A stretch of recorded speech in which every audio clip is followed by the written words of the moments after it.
Chapter 180. On the huge gravel that was about 100 meters long and less than 100 meters wide, Black Steel Pulla and Interstellar Assault Gauda stood facing each other. They each took up their stances and stared at each other's every move. Since the start of the battle, all of Interstellar Assault Gauda's weapons had been destroyed in the previous battle. Even his own outer armor was damaged and looked like it was about to break. "Hey, Kai. Your Black doesn't have a longbow anymore. I'm very sorry. I want you to fight with me in a duel." Even though Interstellar Assault Gauda was already in such a state, Lingshire's words were still as tough as ever. "Lingshire, it's been so long. Haven't you learned to be cautious of any opponent?" Ray Minkai's reaction was much calmer. He did not waver just because Black's only long-range weapon, the longbow, was shattered by Interstellar Assault Gauda's punch. "Cautious? I'm sorry. As long as I see your face, I'm very unhappy. So, now we can finally have a good showdown," Ling Si shouted. The Galactic Assault Gundam immediately leaped up from the ground and charged towards Black like an arrow in the midst of the huge flames spewed out from its thrusters. "Take my RG Iron Fist!" Humph! A shout, a cold snort. This became the opening statement of the battle between Black and Interstellar's Assault Gundam. Bang! Bang! This was a meaningless technique. It was also a hand-to-hand combat that was unreasonable. Whether it was Lingshire or Ray Minkai, whether it was Interstellar Assault Gauda or Black, they, at this moment, had given up all tactics and strategies. The rest was to use their own iron fists to smash the opponent's face and body. At this moment, the iron fists of both sides collided in midair, making a series of loud and clear sounds. In the sound of the iron fists colliding, there were even bursts of sparks between the iron fists. At first glance, it was quite terrifying. Bang! Bang! Black exerted strength from his waist and swung his fist at full speed, aiming straight for Gauda's head. It looked like he wanted to smash Interstellar Gauda's head into pieces in the blink of an eye. In the next second, Gauda's right fist punched out from below, blocking Black's straight punch that was aimed at his head with an uppercut. Then, almost at the same time, Gauda, the interstellar creation, lifted his left leg and swept it towards Black's feet. Once the ferocious kick landed, Black would lose its balance in the blink of an eye. At that time, the interstellar creation Assault Gauda, who had seized the opportunity, would definitely have the power to kill Black. However, Ray Minkai would never allow such a thing to happen, nor would he make such a low-level mistake and allow Lingshire to succeed. Black was the one who made the first move. Similarly, he used a left kick to forcefully block the kick that was sweeping towards his feet. Boom! When the 2 feet collided with each other with a huge force, the result of the previous kick was repeated. Black Gauda, the interstellar creation, was once again forced back by the impact. He took a few steps back before he was able to stabilize himself. "Cheng, our strength seems to be inferior to his." Lingshire's eyes flashed as he said unwillingly, "I got it. I'm doing it now. Lingshire, hold on for a little longer." Makoto Ito's eyes were glued to the screen. His hands were moving continuously. His concentration was so high that he could not even pay attention to the intense battle between Lingshire and Ray Minkai. "Am I the only one facing this freak for the time being?" Lingshire smiled bitterly. Then, his eyes were filled with determination. "So what? I swear in the name of my race, I will never lose." Gauda, the interstellar creation, moved again. However, this time, Lingshire did not rush up to Black to engage in close-range combat. Instead, he adopted a strategy of attacking and then leaving. While he was moving back and forth around Black at high speed, he would occasionally use the Vulcan cannon on his head to restrict Black's movement. Da-da-da-da-da. Under Lingshire's control, Gauda, the interstellar creation, the Vulcan cannon on his head was constantly spitting out flames. In a short period of time, the waves of cannonballs formed an airtight barrage in front of Ray Minkai and Black, almost completely sealing off Black's movements. Barrage? Not bad at all. But, Lingshire, you're underestimating Black. Ray Minkai's lips curled up slightly. Black immediately raised both of his arms, paused his movement, and stomped on the ground. Then, he crossed his arms in front of him. While protecting his head firmly, Black charged forward, rushing towards Gouda, the interstellar creation, the Gouda. The speed was so fast that Lingshire and Makoto Ito were both shocked. So fast. Lingshire, quick, defend. Makoto Ito looked at Black in front of him and knew that it was too late to do anything. He could only shout at Lingshire, who was standing in front of him. Lingshire, however, did not respond, because he knew that instead of wasting time in this conversation, he would just waste time. It was better to fight with all his might. Gouda, the interstellar creation, the Gouda, took a step forward and lowered his waist, assuming a fighting stance. He stared at Black, who was charging towards him, and at Black's right fist, which was at his waist. The next second might be the key to victory or defeat. Whoosh! Whoosh! At the moment when Black and Gouda, the interstellar creation, the steel pulla combat system, simulated a sound, which made the audience nervous. Bang! It was still the same loud sound. The iron fists between Black and Gouda, the interstellar creation, the Gouda, collided once again without any fancy move. This time, Lingshire did not say anything, nor did he care about what tactics Ray Minkai would use to deal with him, to deal with the interstellar creation, the Gouda's attack. All he knew was that he had to blacken Lei Minkai's face. He had to completely destroy that blackened face of Lei Minkai's, that he wanted nothing more than to punch it. In an instant, Gouda, the interstellar creation, the Gouda, had already swung his fists 10 times, dozens of times, or even hundreds of times in a row. However, they were all blocked by Black's fists, one by one. At this moment, the finals that was displayed in front of all the audience who loved steel pulla combat around the world was actually a hand-to-hand combat after a battle. Yes, this was the model of the steel pulla, which had many gorgeous long-range weapons in Gao Da's works in the past.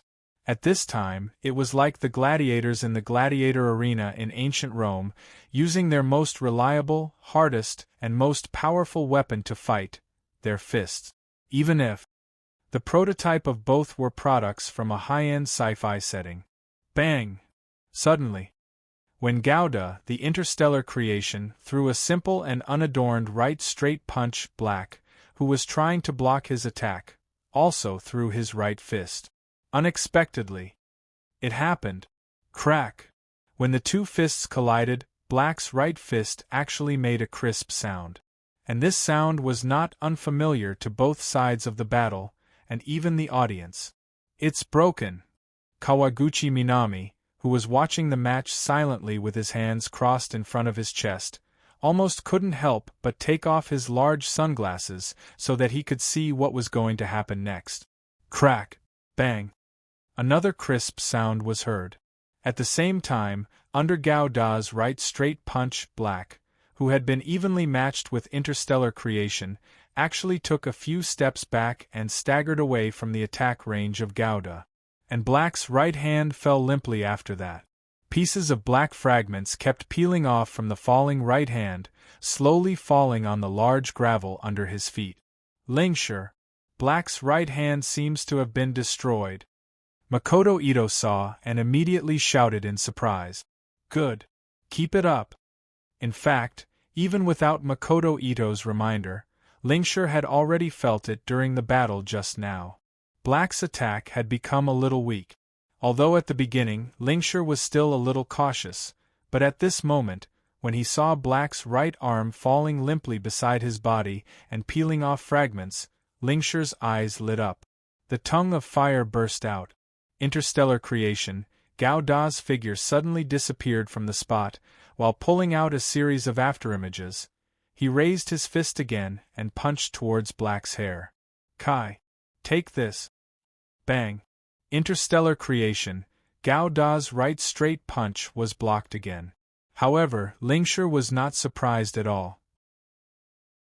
Because the one who blocked interstellar creation, Gao Da's right straight punch, was Black's left hand. Right arm, it seems like it's really destroyed. Lingshi's gaze changed. Interstellar creation, Gao Da's left hand clenched into a fist and swung out with a left hook, rushing towards Black's chest like lightning. However, at the moment when it was about to hit, Black dodged this fatal attack. Boom! Suddenly Black, who should have dodged interstellar creation, Gao Da's left hook, was suddenly sent flying by a strong force, until a large part of the sharp rocks that protruded from the ground broke off, then slowly came to a stop. As the dust flew, the audience also saw interstellar creation, Gao Da's right leg slowly retracting from the close-up. It turned out that when Black dodged interstellar creation, Gao Da's left hook, Lingshi took the opportunity to launch interstellar creation, Gao Da's right whip kick, and sent Black flying. Lingshi. Well done. Successful in one hit, looking at Black in the rolling dust, Makoto Ito, who had been silent for a long time, could not help but give a thumbs up.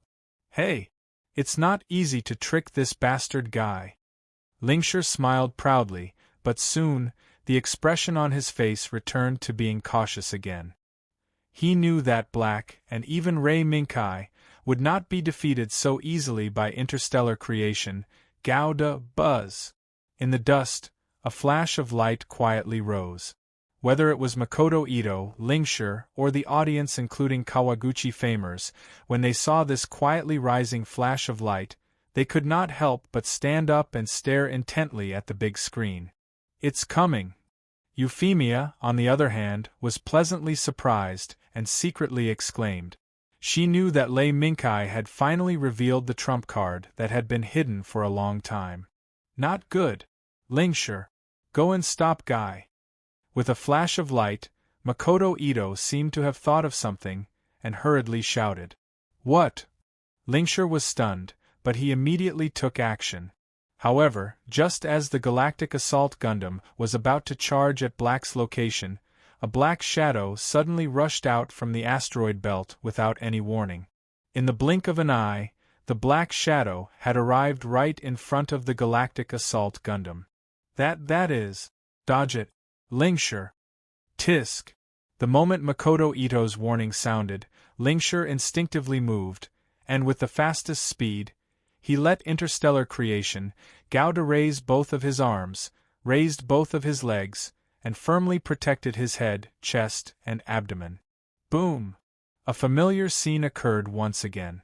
However, this time, interstellar creation, Gao Da, no longer had the protection of a buffer shield, and could only rely on its own cracked and broken outer armor to withstand the sudden impact. In the blink of an eye, the fireball that swallowed interstellar creation, Gao Da, distorted, and with bursts of sparks and smoke, interstellar creation, Gao Da, once again appeared on the big screen. Lingshi. Be careful. Although the explosion just now did not damage interstellar creation, Gao Da's RG skeleton, but its outer armor can no longer hold on. Hearing Makoto Ito's worried tone, Lingshi did not care and smiled. Is it Black's strange flying arrows? I didn't expect Guy to have the last one. Yes. We missed the best opportunity. Makoto Ito nodded and secretly sighed.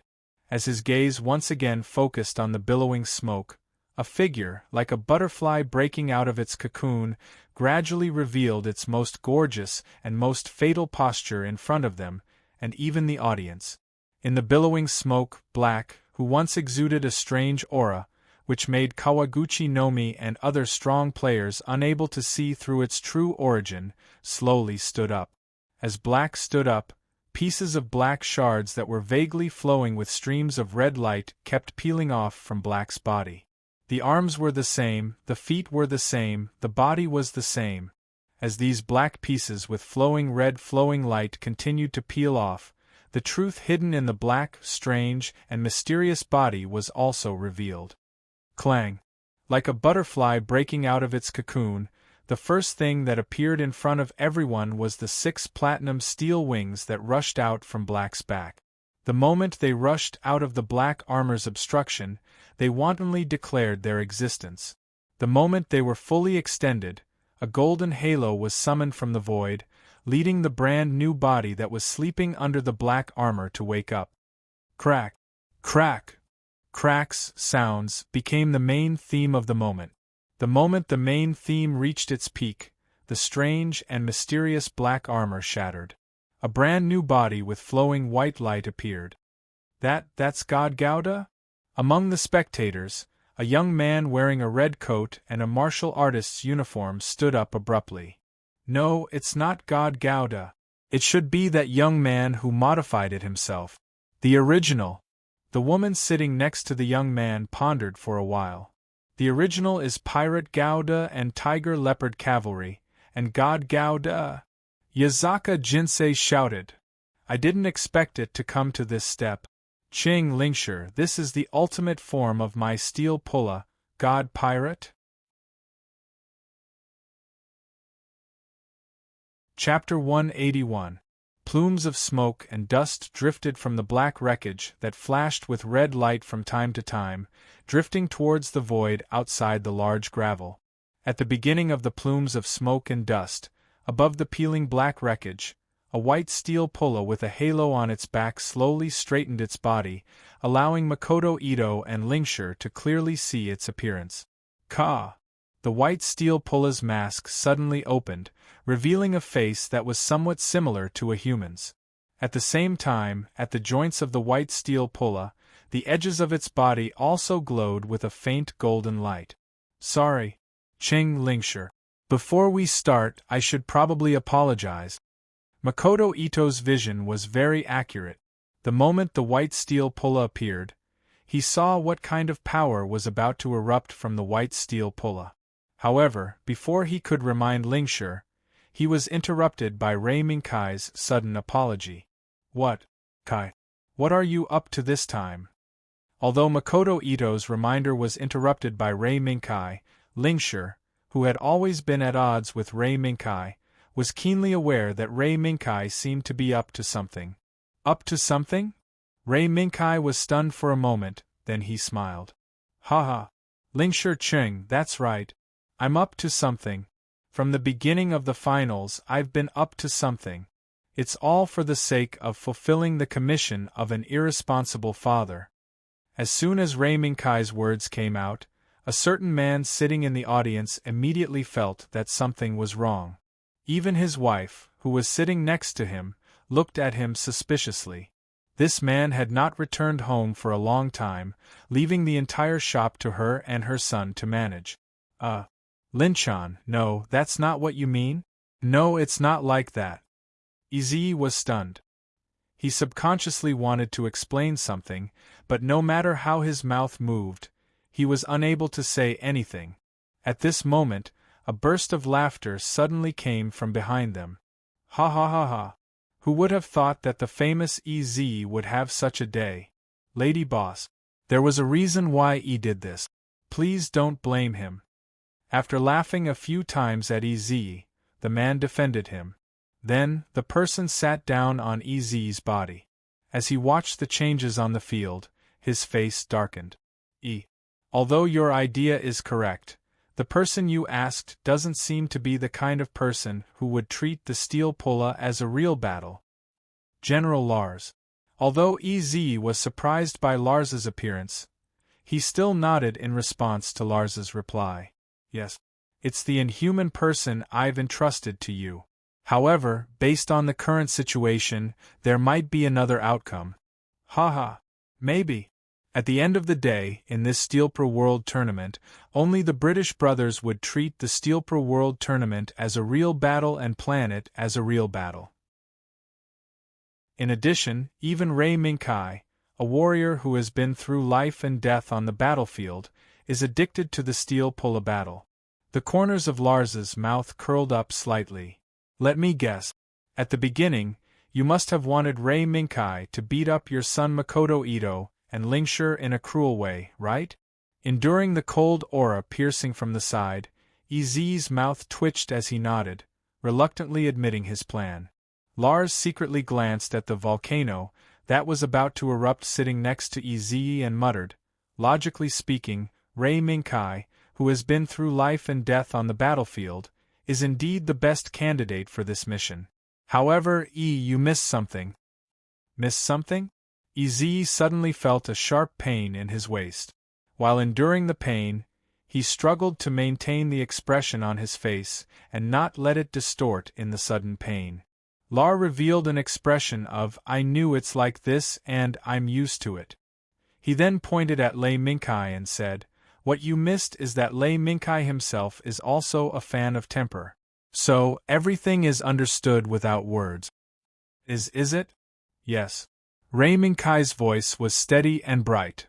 It's because of an irresponsible father that you're standing here in the steel pulla battle with us? For some reason, Ling Si was infuriated, but he quickly suppressed it and barked out, That's right, Commander Ling Kai. I'll only ask you one question. Will this steel pulla battle continue? Lingshire. Wait. Makoto Ito hurriedly shouted and turned around to look at Rei Minkai. Kai. The irresponsible father you're talking about is… Yes. It's your father, Ez. Cheng. The reason why I rejected your invitation is because at that time, I had already accepted your father's commission to participate in this steel pulla battle world competition with the purpose of becoming your opponent in the world competition. Rei Minkai's answer made Makoto Ito stunned and almost speechless. It's actually like this. Kai, you rejected my invitation because of your father's commission? This is a steel pulla battle that has been arranged? Gradually, Makoto Ito, who began to waver because of Rei Minkai's simple words, slowly fell into a whirlpool of self-doubt. Cheng, why are you in a daze? This guy, this bastard is disrupting your vision. Cheng. Different from Makoto Ito, Lingshire, who had already noticed Rei Minkai's intentions from the beginning, stared at the white steel pulla standing on the black wreckage.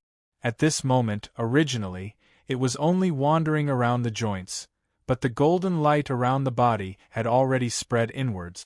In this short period of time, the white steel pulla's entire body was almost covered by the golden light. Cheng. Lingshire gritted his teeth and suddenly stretched out his hand. After groping around for a while, he grabbed Makoto Ito's shoulder and shook it forcefully. Cheng. What are you thinking? This is Kai, that bastard's scheme. Even if it's your father's commission, so what? Until now, the steel pulla battle that we've experienced together, was it all arranged by your father? Cheng, quickly open your eyes and look at that steel pulla. You've been deceived. What? Steel pulla? Under Lingshire's shaking, Makoto Ito, who was still a little confused, looked up. In an instant, when Makoto Ito saw the white steel pulla that was almost enveloped by the golden light, his confusion was immediately swept away. Kai, you're lying to me. Makoto Ito understood. He understood. Rei Minkai's words just now were a trap for him. Have you realized it? Cheng, you're indeed as your father said, you're still a little too inexperienced. Compared to Lingshire, who discovered my intentions from the beginning, you're not just a little bit worse. Rei Minkai smiled softly, and his right hand slowly pushed the control ball forward. The white steel pulla, which had been enveloped by the golden light, walked out of the black wreckage and slowly walked towards Interstellar Gao de Yes. I'm lying to you, Cheng. But this is also a matter. The reason why I'm standing here is because of your father, Ez's request. 1 step, 2 step. As the steel pulla that had turned into a golden color approached, Rei Minkai's voice kept ringing in the ears of Makoto Ito and Lingshire. Before the finals, your father, Ez, came to me and asked me to use the cruelest method to let you, his beloved son, Makoto Ito, see the cruelty that a warrior who walked down from the battlefield should bear and experience. Warrior? Cruel? Lingshire's eyes narrowed, as if he had already understood the meaning of Rei Minkai's words. Compared to Makoto Ito, who was born and grew up in an era of peace, what Lingshur had to bear and experience was unimaginable for Makoto Ito. Lingshur, you really are the Prince of Alien. It's just a simple sentence, and you've already understood what I mean? Ray Minkai's words made Lingshur suddenly let out a chuckle. TSK.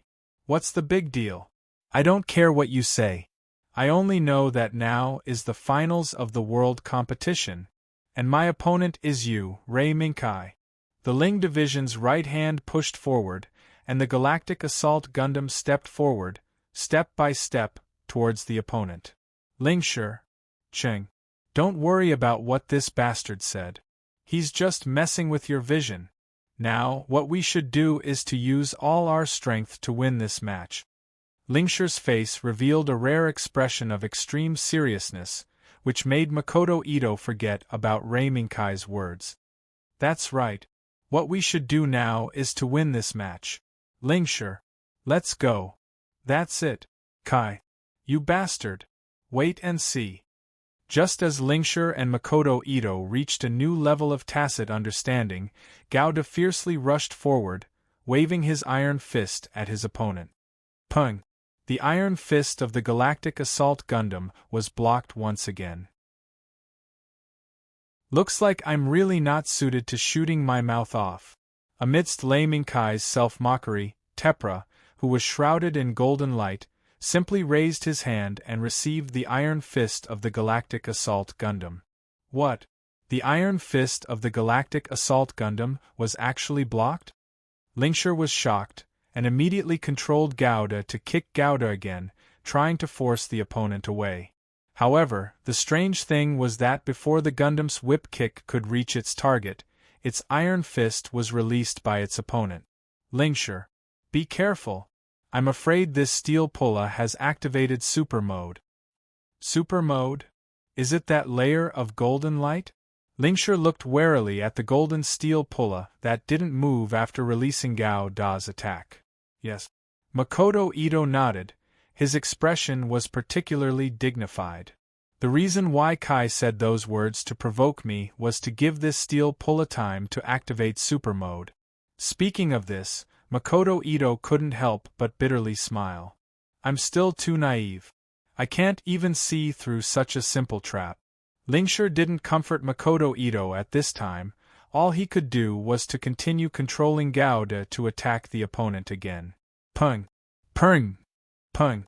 However, no matter how Lingshur controlled Interstellar Creation to attack Gowda, Interstellar Creation's iron fist and whip kick would be easily blocked by the opponent. Even the opponent only used his left hand to block Interstellar Creation's fierce attack on Gowda. Boom! After ending a round of attacks, Interstellar Creation, which subconsciously pulled away from Gowda, stepped on a small piece of gravel and shattered it. As the gravel flew, Lingshur's face became more and more gloomy. So strong. But, with such strength, you still have to use the flowery words just now to attack sincerity. Ray Minkai. You really are a bad man. Lingshur shouted, once again controlling Interstellar Creation to attack Gowda, launching a new round of attack. Strong? Facing Lingshur's words, Ray Minkai gently shook his head. No. In this world, I'm not strong. There are many people stronger than me. It's just that right now you can't come into contact with the world I'm in. So, what I can do now is to do my best to let you see what the world I've experienced is like. Lingshur, sincerity. This will be the last blow. If you think you can beat me, then take it. Take the strongest attack of Pirate Gao Da's god form that I can create right now. Boom! Before he finished speaking, Gowda, who had kicked out a whip kick, was caught by Pirate Gowda, whose entire body was shrouded in golden light, and threw him to the ground with force. Immediately after, Pirate Gowda raised his right hand, clenched his fist, and fiercely hammered down on Gowda, who was thrown to the ground. TSK. Sincerity. Understood. 2-2-2-2 At Lingshur's command, Gowda raised the firing frequency of the Vulcan cannon in his head to the maximum. He frantically fired at Pirate Gao Da's right fist. Amidst the flickering flames, he pushed the power of the thruster to the limit.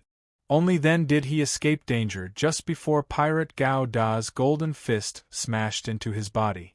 You sure run fast. Ray Minkai clenched his right fist. Pirate Gao Da raised his right fist again. As he raised his right fist, a faintly discernible pattern seemed to appear on the back of his right fist. At the same time, Pirate Gao Da's chest armor that had already been erased of the skull opened up, revealing the red steel heart that was firmly protected under the heavy armor. What is that? Lingshi, this is your final attack. We have to do our best. Makoto Ito immediately shouted when he saw Pirate Gao Da's posture. Got it. Final attack? Just what I want. Sincerity. Don't hold back. Let us ruthlessly beat Guy's stinky face flat. Lingshi raised his hand and wiped his nose. His fighting spirit gradually began to burn. Yes. Beat Guy's stinky face flat.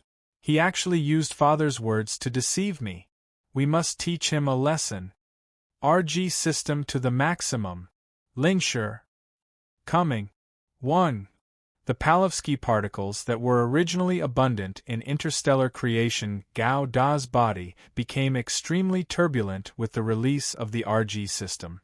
Amidst the tumbling of the particles, the already shattered outer armor of the Gundam finally let out an unwilling howl of agony as it was shredded apart by the crystals that grew out from the skeleton, turning into fragments that scattered into the void. 1. In the void, a ray of blue light surged out. With interstellar creation Gao-Da as the starting point, it shot straight into the void. This is all the power that Qing interstellar creation Gao-Da has? Kawaguchi Minami and the others could no longer sit down. They were afraid that once they sat down, they would miss any exciting moment that would appear. 1.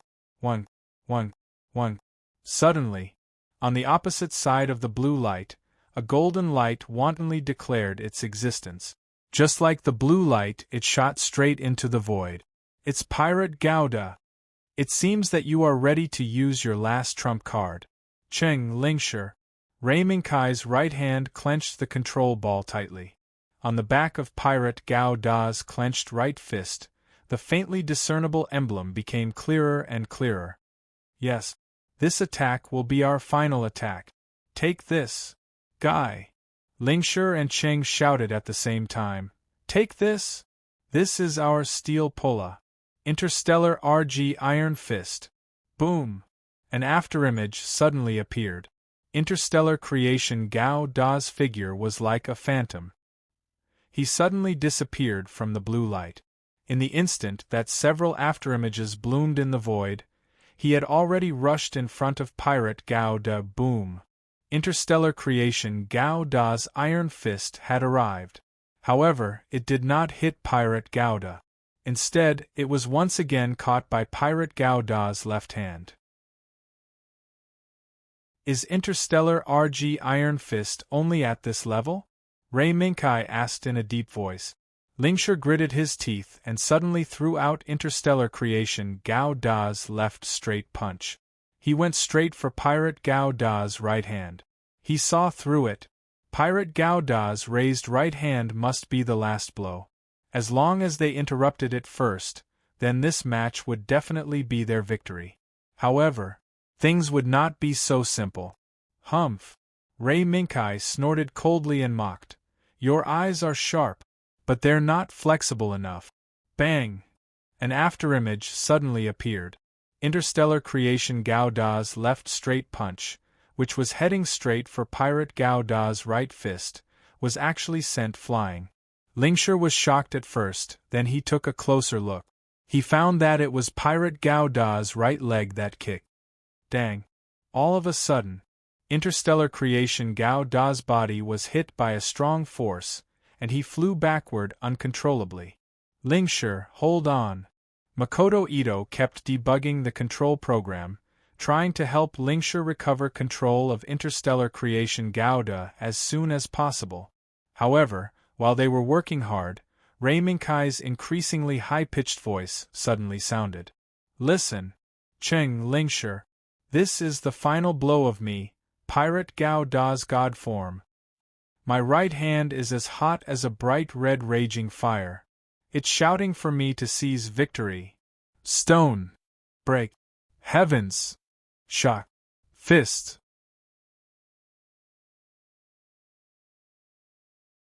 Chapter 182. Under Rei Minkai's loud shout, the surging particles quickly converged on Pirate Gao Da's raised right hand. Then, the moment the surging particles completely converged on Pirate Gao Da's clenched right fist, Pirate Gao Da waved his right fist, and a fist of light completely condensed from Palevsky particles instantly flew towards interstellar assault Gao Da Lingshi. Its earth-shattering sky-shocking fist. It's very powerful. Be careful. Makoto Ito clenched his teeth, and reminded Lingshi with a trembling voice. It could be imagined that Makoto Ito, who was very clear about the power of Pirate Gao Da's move, felt immense pressure. Earth-shattering sky-shocking fist. Let me see the power of this seemingly powerful move. RG Iron Fist. Lingshi was slightly surprised, but he wasn't scared like Makoto Ito. Instead, his fighting spirit was even higher.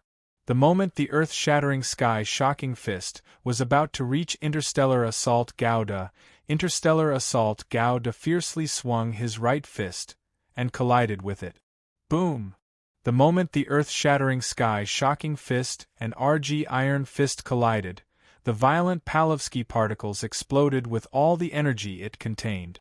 A powerful particle storm swept up from between the earth-shattering fist and RG's iron fist in an instant, wantonly spreading in all directions, releasing its own energy towards the void above his head. Purring!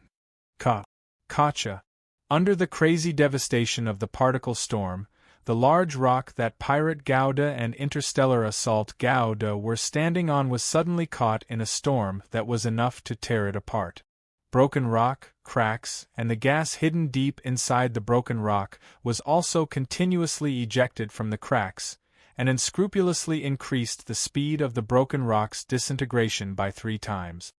Boom! An explosion suddenly erupted above the broken rock. It was another smaller piece of gravel. It turned out that under the destruction of the particle storm caused by the collision between the earth-shattering fist and RG's iron fist, the small stones and wreckage floating around were all drawn into the particle storm. They rolled around involuntarily, and were ravaged by the particle storm without any resistance. The explosion was not the end of the debris that was swept into the particle storm. Instead, it was the beginning of a tragic fate. Boom! Boom! Boom! Bursts of explosions were like hundreds of flowers blooming above Pirate Gao Da and Interstellar Invader Gao Da's heads. Under this beautiful backdrop of 100 flowers in full bloom, the large boulder that was used as a foothold by the Pirate Gao Da and Gao Da also entered the final phase of disintegration after a strong tremor. Rumble! With the roar of the explosion louder than the 100 flowers in full bloom, the large boulder under the Pirate Gao Da and Interstellar Invader Gao Da's feet turned into a beautiful peony at this moment, blooming its final brilliance. At this moment, sand and stones flew everywhere, and smoke and dust billowed. As the cause of all this, the Pirate Gao Da and Gao Da were also submerged in the sandstorm caused by the explosion. At this moment, the entire screen was left with the continuous explosion, sand, stones, and dust flying into the depths of the void. There was no trace of the Pirate Gao Da and Interstellar Invader Gao Da earth-shattering fist. It's the real earth-shattering fist. In the audience, the man in the red cloak looked at the big screen in surprise. The scene of the Pirate Gao Da releasing the earth-shattering fist kept repeating in his mind. Li'en. Can these steel pulla models made of plastic really perform the earth-shattering fist? Surprised, the man looked back at the woman sitting next to him. Isn't the truth in front of you? Doman. Master told you a long time ago about the freedom of the steel pulla battle. It's just that you never took it to heart. The woman nodded slightly, and there was a trace of helplessness on her face. Is that so? The man was taken aback, and seemed to remember that there was indeed such a thing, and sat down again. Although he was no longer surprised, his interest had been piqued. Maybe, when I teach Shenmue and the others, I can use the steel pulla appropriately in battle. Who knows, maybe this will have a good effect. However, thoughts were just thoughts. Right now, the most important thing was the finals. It's out. Following the woman's soft cry, the gravel and sand that occupied the big screen suddenly rolled. Boom. In the depths, there was a sudden flash of light. Boom. Before that flash of light disappeared, another flash of light suddenly appeared in another direction. Boom. Boom. In the blink of an eye, bursts of flashes constantly appeared, and during this period, the energy that erupted from its body blew away the gravel and sand that occupied the big screen, revealing the battle that was buried by the gravel and sand. Bang! Bang! One golden and one blue, two figures broke through the encirclement of the gravel and sand, and rushed into the void again, standing opposite each other. At this moment, Pirate Gao Da's body that was shrouded in golden light was still dazzling. Although the blue radiance on the Galactic Assault Gundam's body was slightly weaker, the crystals that had condensed on its skeleton were 30% more than the rest. Cluck, cluck, cluck. The Galactic Assault Gundam clenched its fist tightly, and the force it exerted was so great that a few cracks appeared on the crystal that had formed on its wrist. Linkshire. Interstellar creation Gao Da has now lost the protection of his outer armor. Other than the RG skeleton, there are only those crystals left. The light in Makoto Ito's eyes became more and more blazing, and he was not scared by interstellar creation Gao Da's current situation at all. Does this mean that the next attack will be our final attack? A carefree smile appeared on Lingshire's face, and his hands gripped the control ball tightly. Kai's last attack did not defeat us. Then, the next step is our counterattack. Yes, the next step is our counterattack. Lingshire and Makoto Ito looked at each other and smiled, then shouted in unison, "Go! Our steel pulla, interstellar creation steel pulla, interstellar creation Gouda, let Kai see our steel pulla. Our steel pulla's soul." With a flash of blue light, interstellar creation Gao Da's figure flashed, and he had already rushed out more than half the distance, kicking out a flying kick towards Pirate Gao Da. Bang! It was blocked. Interstellar creation Gao Da's flying kick was blocked by Pirate Gao Da in the same way. But, in the midst of this collision, the debris floating around the Pirate Gundam and the Galactic Assault Gundam also followed the same fate as the predecessor who died in the collision earlier. Boom! Boom! Pirate Gouda, interstellar creation Gouda, between the two's fists and kicks, the debris floating around them, or from afar, were constantly sacrificed under the frenzied attacks of both sides. Boom! In the instant a section of Msai's wreckage was blasted apart by the duo's attacks, the Gundam Pirate and Gundam Galactic Assault abruptly separated from each other. They each landed on two pieces of warship wreckage that had luckily survived their attacks. Both sides did not speak, nor did they make any sound. They only silently and attentively controlled their steel pulla model, only using their blazing eyes to stare at their opponent. In the next moment, the moment Msai's wreckage completely disintegrated, Pirate Gouda and interstellar creation Gao Da's figures flashed and disappeared from the spot. In the last flame left in this world by Msai, Pirate Gouda and interstellar creation Gouda fought again. But this time, it was their final attack. The emblem on the back of Pirate Gouda's right hand was incomparably bright, and every line was abnormally clear. The red heart on his chest burst out with the most gorgeous and dazzling red light since the start of the battle. The number of crystals condensed on the skeleton of the Galactic Assault Gundam increased. At first glance, it looked as if it was covered in a layer of ferocious crystal armor. Within the crisscrossing crystals, strands of blue light seemed to have a life of their own as they converged neatly on the right fist of the Galactic Assault Gundam. Kai! This is our final attack. Interstellar creation RG Iron Fist. Take this! Lingshur and Makoto Ito shouted loudly. Amidst their shouts, interstellar creation Gao Da's right fist was like a slowly rising blue sun, shining with a bright and dazzling light. At this moment, launch the most direct and violent attack on Pirate Gao Da as usual. Cheered for its attack, as well as the rubble and debris that was triggered by interstellar creation Gao Da's fist force on the way. In the blink of an eye, interstellar creation Gao Da's side had gathered countless rubble and debris, launching a final attack on Pirate Gao Da. This attack. His momentum was vast and extremely shocking. Facing this attack, Ray Minkai's expression did not change, and his heart did not skip a beat. His hands were still firmly controlling the control ball, and he poured all his spirit into Pirate Gao Da. Thus he cried, Sect Dongfang Bubi? Finally! Profound meaning. Earth-shattering sky-shocking fist. Amidst Lei Minkai's loud yell, Pirate Gundam's arms wrapped around his chest and pushed forward with all his strength in that instant. A fist of light that was not inferior to interstellar creation RG Iron Fist suddenly blasted out, directly landing on interstellar creation RG Iron Fist that Gao Da had thrown out. At this moment, the whole world seemed to have quieted down. Whether it was the two sides of the battle or the audience, their intentions seemed to have been attracted by the final blow of this battle, the final blow that was infused with all the spirit of Ray Minkai, Makoto Ito, and Lingshur. Kai!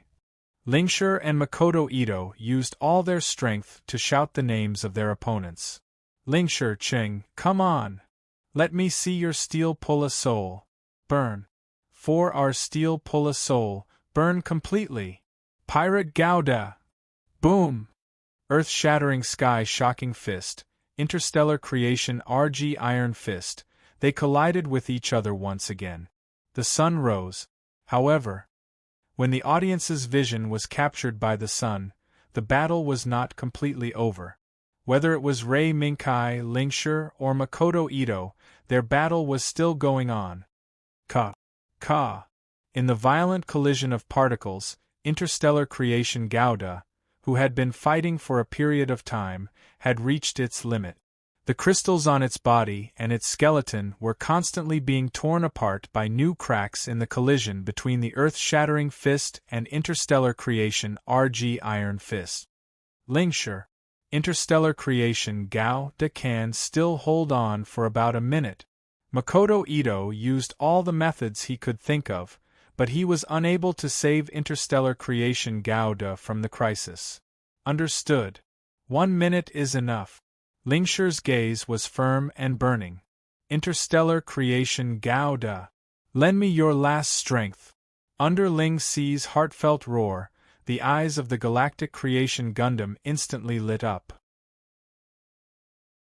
The shattered rocks and debris that were propelled by his fist suddenly sped up, rushing towards the pirate Gundam like a violent storm, rushing towards the earth-shattering sky-shocking fist that he had just unleashed. Hey! Is it the last fight? Very good.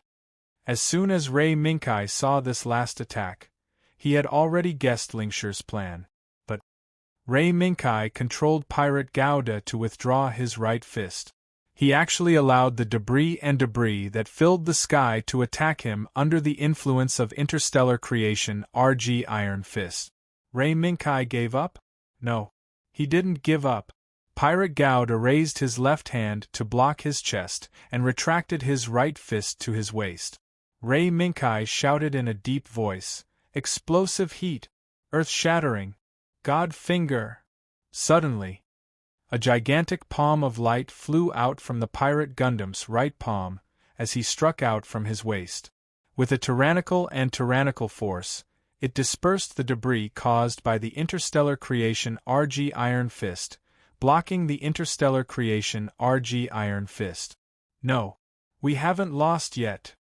Iron Fist's attack was blocked. Lingshur and Makoto Ito were not surprised, nor were they discouraged.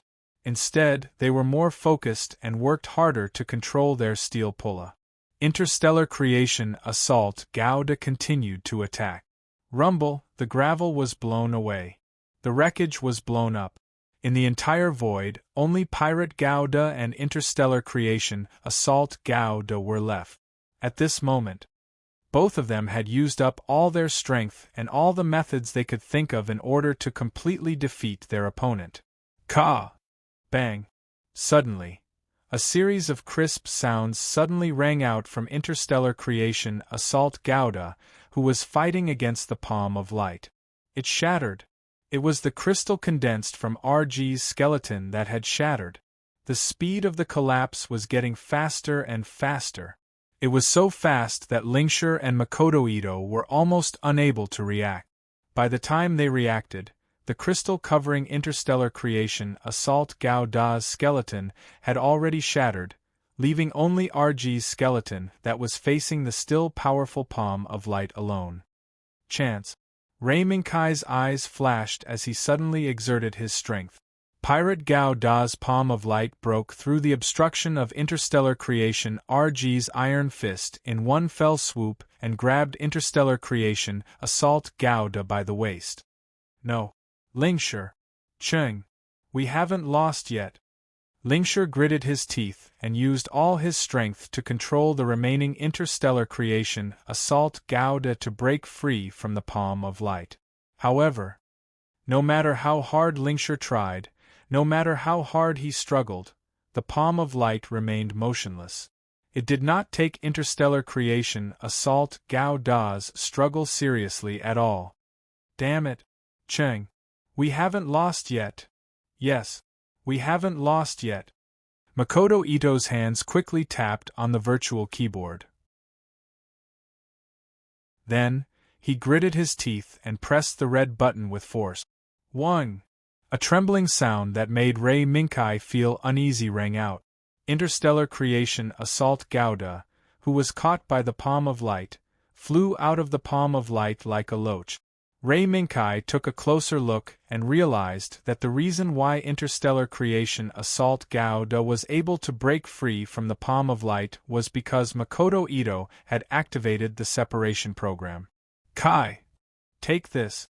Interstellar creation assault Gauda, who had lost both his legs, once again rushed towards Pirate Gauda under the control of Lingshur, who was determined to fight to the death. The battle is over. Lingshur. Although Pirate Gauda's right hand did not loosen, he still had his left hand. Ray Minkai raised his head and looked at Interstellar creation assault Gauda, who was charging from above, and coldly shouted, "Double, flash palm." 1. In an instant, Pirate Gauda's left hand lit up with a bright purplish-red color. Immediately after, he raised his left hand and blocked Interstellar creation assault Gauda's iron fist. What? Not good. Lingshur dodge. Too late. Lingshur Chung. Pirate Gauda's left hand pulled, and Interstellar creation assault Gauda, who only had half of his body left, was pulled down. Clang. Interstellar creation assault Gauda's head shattered. The pirate Gundam raised its left knee and smashed it with a knee strike, shattering it in an instant.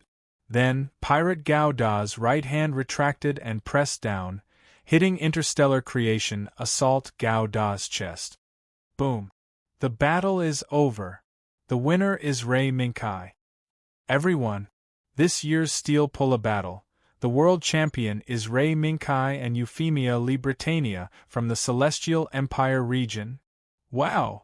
The audience burst into thunderous applause. Everyone's eyes were fixed on Pirate Gauda's palm that hit Interstellar creation assault Gauda's chest for a quarter of an hour. It's over. The old man slowly exhaled and then smiled. I didn't expect the Steel Pulla battle to bring me such a big surprise. As he spoke, the old man pondered and said, Sect. Invincible East, earth-shattering sky-shocking fist? I don't remember having such a disciple.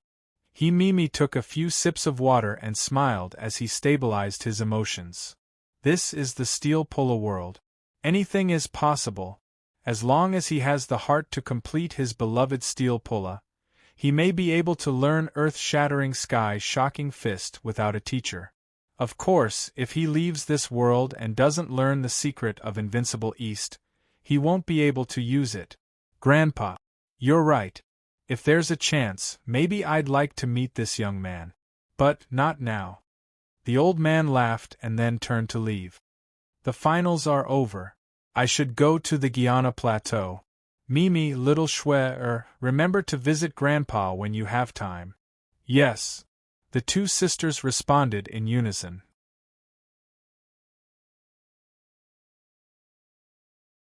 Chapter 183. The golden trophy symbolizing the champion was personally handed to Rei Minkai and Euphemia by the president of Xingxia. Congratulations to the two of you. Congratulations on winning the championship of this Steel Polo World competition. Your battle was very exciting.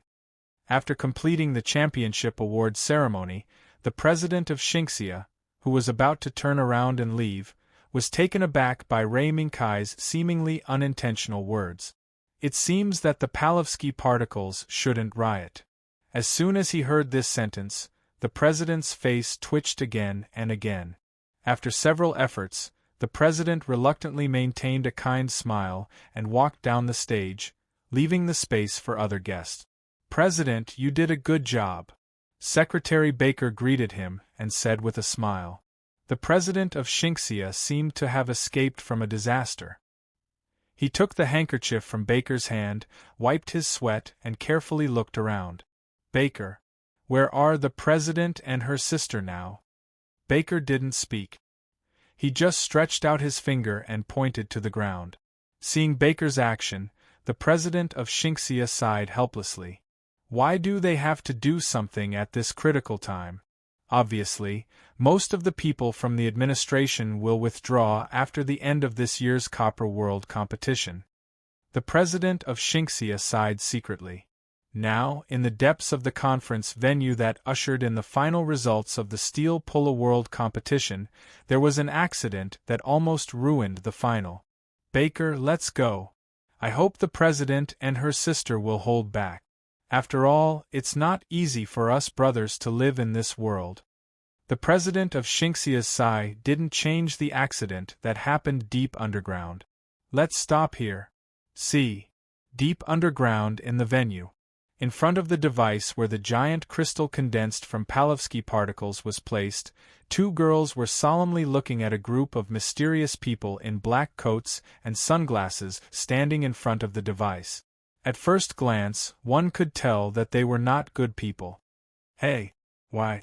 I didn't expect that the mysterious president would appear in front of us alone. The mysterious man standing in front of the man in black smiled. But it's good. Thanks to your care during this time, we have the time to travel around the world. Oh? In that case, our actions have helped you achieve your goals. Of the two girls, the slightly older girl stepped forward and looked at the group of mysterious people with burning eyes. As for her, it was after the finals that she realized something was amiss. Together with her sister, Xiao Shuer, she went to the basement of the venue, where the giant Palovsky particle was placed. As a result, the situation was just as she had noticed. This group of black-clothed men, who called themselves C and had been constantly trying to investigate the agency during this period of time, were trying to tamper with the crystal condensed by the giant Palovsky particles. Little Schwer, get ready. Mimi took a step forward and stood in front of Little Snow. This action, which seemed to be protecting his sister, made the group of men in black burst into laughter. What? The chairman of PPSC is scared. Mimi only smiled calmly in the face of this group of black-clothed men, who thought they had the situation under control. That's hard to say. Buzz. The next moment, a silver-white light bloomed behind the group of black-clothed men like flowers. In an instant, these silver-white lights converged into an octagonal mirror in the void and surrounded the group of black-clothed men from all directions. This is? What the hell is this? The appearance of the silver-white octagonal mirror made the black-clothed men panic. They had no idea why the octagonal mirror appeared, and they didn't know how to explain everything in front of them. Humans were ignorant. Most humans panic when they encounter something they don't know. Among these black-clothed men, except for the one who shouted, the rest of the black-clothed men subconsciously moved closer to their teammates, trying to find a sense of security. TSK. What kind of trick is this? The black-clothed man who was obviously the leader gritted his teeth, pulled out a pistol from his arms, and pointed it at Himimi. That's it. Chairman. Bang! All of a sudden, before the leader could pull the trigger, the pistol in his hand was knocked away by a strong force until it hit an octagonal mirror and fell to the ground. That's it. This sentence should be said by me. Boss C. Himimi didn't even look at the pistol that was knocked away, but glanced at the arrow-shaped hook that was slowly retracting into one of the octagonal mirrors above. I think you must be very interested in these mirrors. See, just like the existence of the authority. Himimi's words stunned the black-clothed man, and then he exclaimed, Authority? You're from the authority? Then, he suddenly realized. No wonder, I was wondering why such a greedy brother would give half of PPSE's empire to a little girl. So, the authority has always been standing behind PPSE. Brother? Is he really the president? Himimi raised her eyebrows, and didn't care too much about the leader's words. She casually snapped her fingers and said somewhat lazily, Little Snow, I'll leave these people to you. Let them see the power of the Hedron shield from a top civilization. Don't kill them. After all, we still have to hand them over to Uncle Cruz. Understood. Little Snow, who had been standing behind Himimi, nodded silently.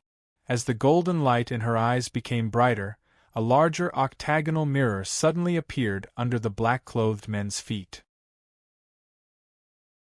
Then, the black-clothed men lost their footing, and they fell into the mirror's internal space with a miserable cry. Okay, Sister Mimi. Before they see Uncle Cruz, they will be punished accordingly. Himimi nodded, then turned around and hugged Little Snow. Little Snow, no matter when I see your Hedron shield, I'll always think it's very beautiful. After all, it was passed down to me by my mother. I was born with it.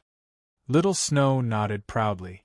Ray Minkai, who was holding the championship trophy, didn't know that the Palovsky particle riot that was supposed to happen according to the script of fate had ended with the intervention of the two sisters. It really didn't happen.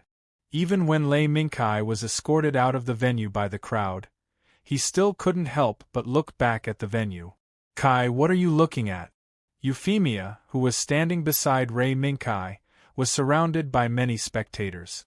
She took a few photos with Ray Minkai and pulled Ray Minkai strangely. Oh no, I just remembered something. It's nothing.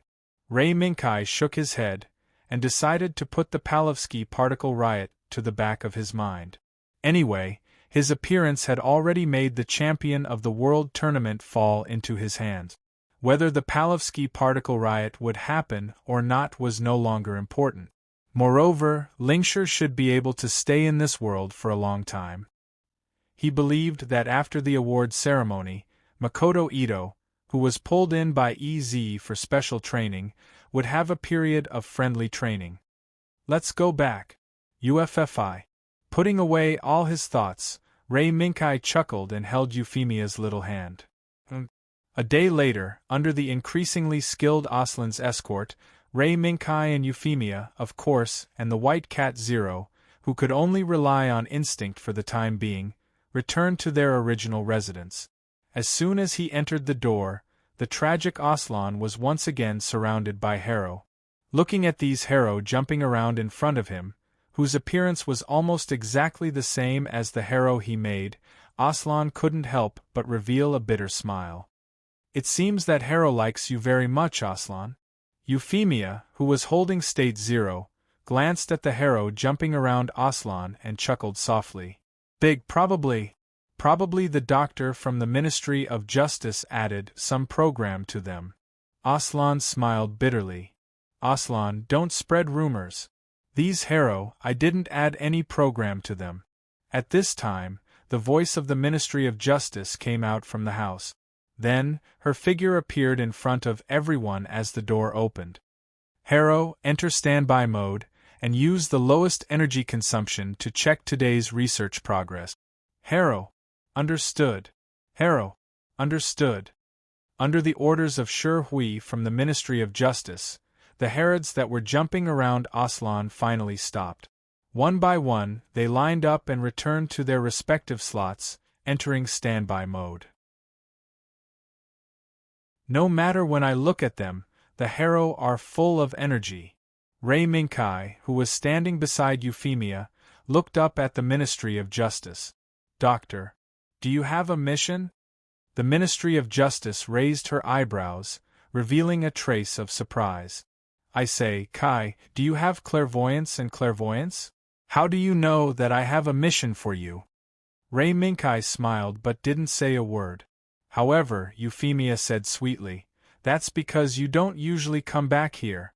Moreover, Sinman and Merida have already gone to serve. Sigh. So that's how it is. I didn't expect your eyes to be so sharp. All right. Come in. Aslan, you too. Before talking about the two of them, I have to tell you something. Something about me? Aslan was stunned. He subconsciously connected the dots and wondered if it was about his extravagant spending in the City of Stars a few days ago. After thinking about it, Aslan, who had some idea, followed behind Ray Minkai and Euphemia into the villa. Just have some black tea. I'm not used to making my own tea. The Ministry of Justice snapped her fingers and let the housekeeping robot serve the black tea to Ray Minkai, Euphemia and Aslan. Then, she took out a chocolate bar from her pocket and put it in her mouth. First of all, I want to talk about Aslan Sarah. When Aslan heard the main topic, he put down the teacup in his hand and sat up straight to listen. Perhaps you have already thought of something. That's right. The next thing I want to talk about is the agreement you made with Zhao Hong. The Ministry of Justice took the chocolate bar from her mouth and waved it in the air. Originally, we shouldn't interfere too much with the agreement between the two of you. However, due to some situation that happened a few days ago, we felt that it was necessary to inform you and Zhao Hong. Situation? What situation? Aslan's heart skipped a beat and he hurriedly asked. Some aberrations suddenly occurred in the hyperspace channel. It caused the hyperspace channel to deviate from the original channel that was supposed to lead to your destination. The Ministry of Justice bit off a piece of the chocolate bar and continued to talk about what she knew. Originally, accidents like the deviation of the hyperspace channel happen from time to time, and we also have corresponding countermeasures. However, this time there were some accidents. Accidents? Aslan frowned and found that the Ministry of Justice's gaze was looking at Ray Minkai. Me? This has nothing to do with me, right? During this period, I've been fighting Steel Pulla in this world. When he saw the Ministry of Justice and Aslan looking at him, Ray Minkai was a little confused. It has nothing to do with you. However, it has something to do with you. After Shi Hui of the Ministry of Justice said a very contradictory sentence, she directly revealed the riddle. It's the hyperspace singularity. Multiple space-time singularities suddenly appeared in the vicinity of the universe that Aslan and Akihiro were heading to, thus forming a layer of space-time membrane with special properties. And this hyperspace membrane is the reason why the hyperspace channel deviated, and why we can't repair the hyperspace channel. Hyperspace singularity? Ray Minkai was shocked, and he subconsciously remembered the settings that appeared in the Super Mecha Wars that he was familiar with in his previous life. Yes. Do you remember anything? The Ministry of Justice's Shi Hui nodded her head and asked in return. No. I'm just a little familiar with this term. Ray Minkai shook his head, and he couldn't come to a conclusion himself. After all, the hyperspace singularity that Ray Minkai was familiar with was nothing more than the settings that appeared in the Super Mecha Wars that he was familiar with in his previous life. So, what do we need to do? Do we have to wait for the authority to make a move? Compared to Ray Minkai's thinking, Aslan was much more straightforward. He just focused on whether the key to affecting the hyperspace channel could be solved. In fact, the Authority has already made a move. It just needs some time. Moreover, among these hyperspace singularities that affect the hyperspace channel, we have roughly determined that a few hyperspace singularities are related to you, Ray Minkai, Euphemia, and the cute white cat state 0. Does that mean we have to solve it? Ray Minkai and Euphemia looked at each other and exchanged opinions. Yes. But not now. Besides, you still need to go to the Authority to activate the badge, right? The Ministry of Justice shook the chocolate bar in her hand and smiled. Then, she looked at Aslan again. Aslan, you don't have to be discouraged. Although your plan was unexpectedly delayed, you have more than enough time to prepare. Listen to me, more preparation, more training, this will make you more confident before you achieve your final goal. As for Akihiro, let him hold his child personally. Aslan pondered for a moment, and finally sighed secretly. He understood what Hui of the Ministry of Justice had said. That's the only way. Thank you for informing me, Doctor, Ministry of Justice. As he spoke, Aslan stood up and respectfully thanked Hui of the Ministry of Justice. No, there's no need to thank me. This is what a researcher and a friend should do. The Ministry of Justice waved her hand and took out a chip from her pocket. This is all the data of this hyperspace channel deviation. Take it back and take a look. See how much you can see from it. Due to the confidentiality regulations on my side, this chip is already the limit. Aslan looked at the chip handed over by the Ministry of Justice. After receiving it with both hands, he was about to thank her again, but was unexpectedly stopped by the Ministry of Justice. Don't thank me. This is not my idea.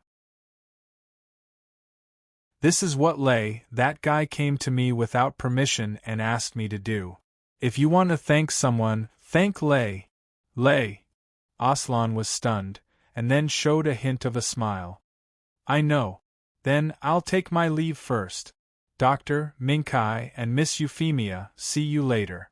Looking at Aslan, who took the chip and left in a hurry, Ray Minkai sighed secretly. I didn't expect Aslan to be such an infatuated person. Okay.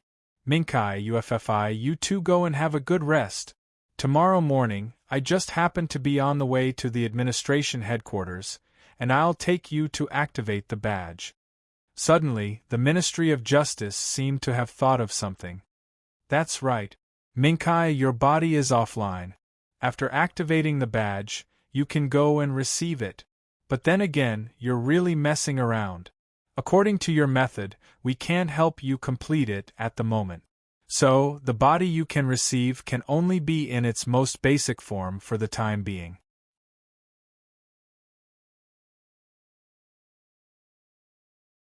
Chapter 184. City of Stars. Under the guidance of Hui, Ray Minkai and Euphemia finally arrived at the headquarters of the SPF Authority, located in the central area of the City of Stars. It's so tall. Standing in front of the headquarters, Ray Minkai and Euphemia looked up at the building that was thousands of meters tall. Euphemia exclaimed softly. Although Ray Minkai didn't exclaim like Euphemia did, the headquarters of the Gouda headquarters still surprised Ray Minkai. Surprised. Hui from the Ministry of Justice had an expected smile on her face. While shaking the chocolate bar in her hand, she introduced the headquarters building in front of Ray Minkai and Euphemia. Although this is called the headquarters of the SPF Authority, the real face of this building is actually a flagship parked here. Flagship? A space warship? Ray Minkai and Euphemia were stunned. When they looked at each other, they could see the surprise in each other's eyes. However, Ray Minkai quickly recovered. After all, in his memory, it wasn't shocking for the headquarters to turn into something strange. Not to mention, the headquarters in front of them was just a space warship turned into an office building. Doctor, this should be confidential, right? Is it really okay to tell us like this? Ray Minkai thought for a moment and asked. Secret? Hui of the Ministry of Justice tilted her head and smiled. In the beginning, it was indeed a secret. But in the past 10 years, this flagship has set sail from this anchorage at least 3 times. Under these circumstances, these secrets are no longer secret. If you don't believe me, you can go to the nearby streets and ask about the secrets of the headquarters. See how many versions of the secrets they can give you. When Lei Mingkai heard this, he also felt that this was the case. No matter how mysterious the secrets were, after being solved multiple times, they could no longer be considered secrets. Okay, come with me. It's about time. After Hui raised her hand to look at her watch, she took the lead and walked toward the front hall. Rei Mingkai and Euphemia followed behind her and walked into the front hall of the headquarters. As soon as they walked in, Rei Mingkai and Euphemia saw that in every corner of the front hall that covered an area of hundreds of square meters, there were groups of people standing in groups of 2 or 3. Rather than people. It was better to say that they were aliens with a humanoid appearance.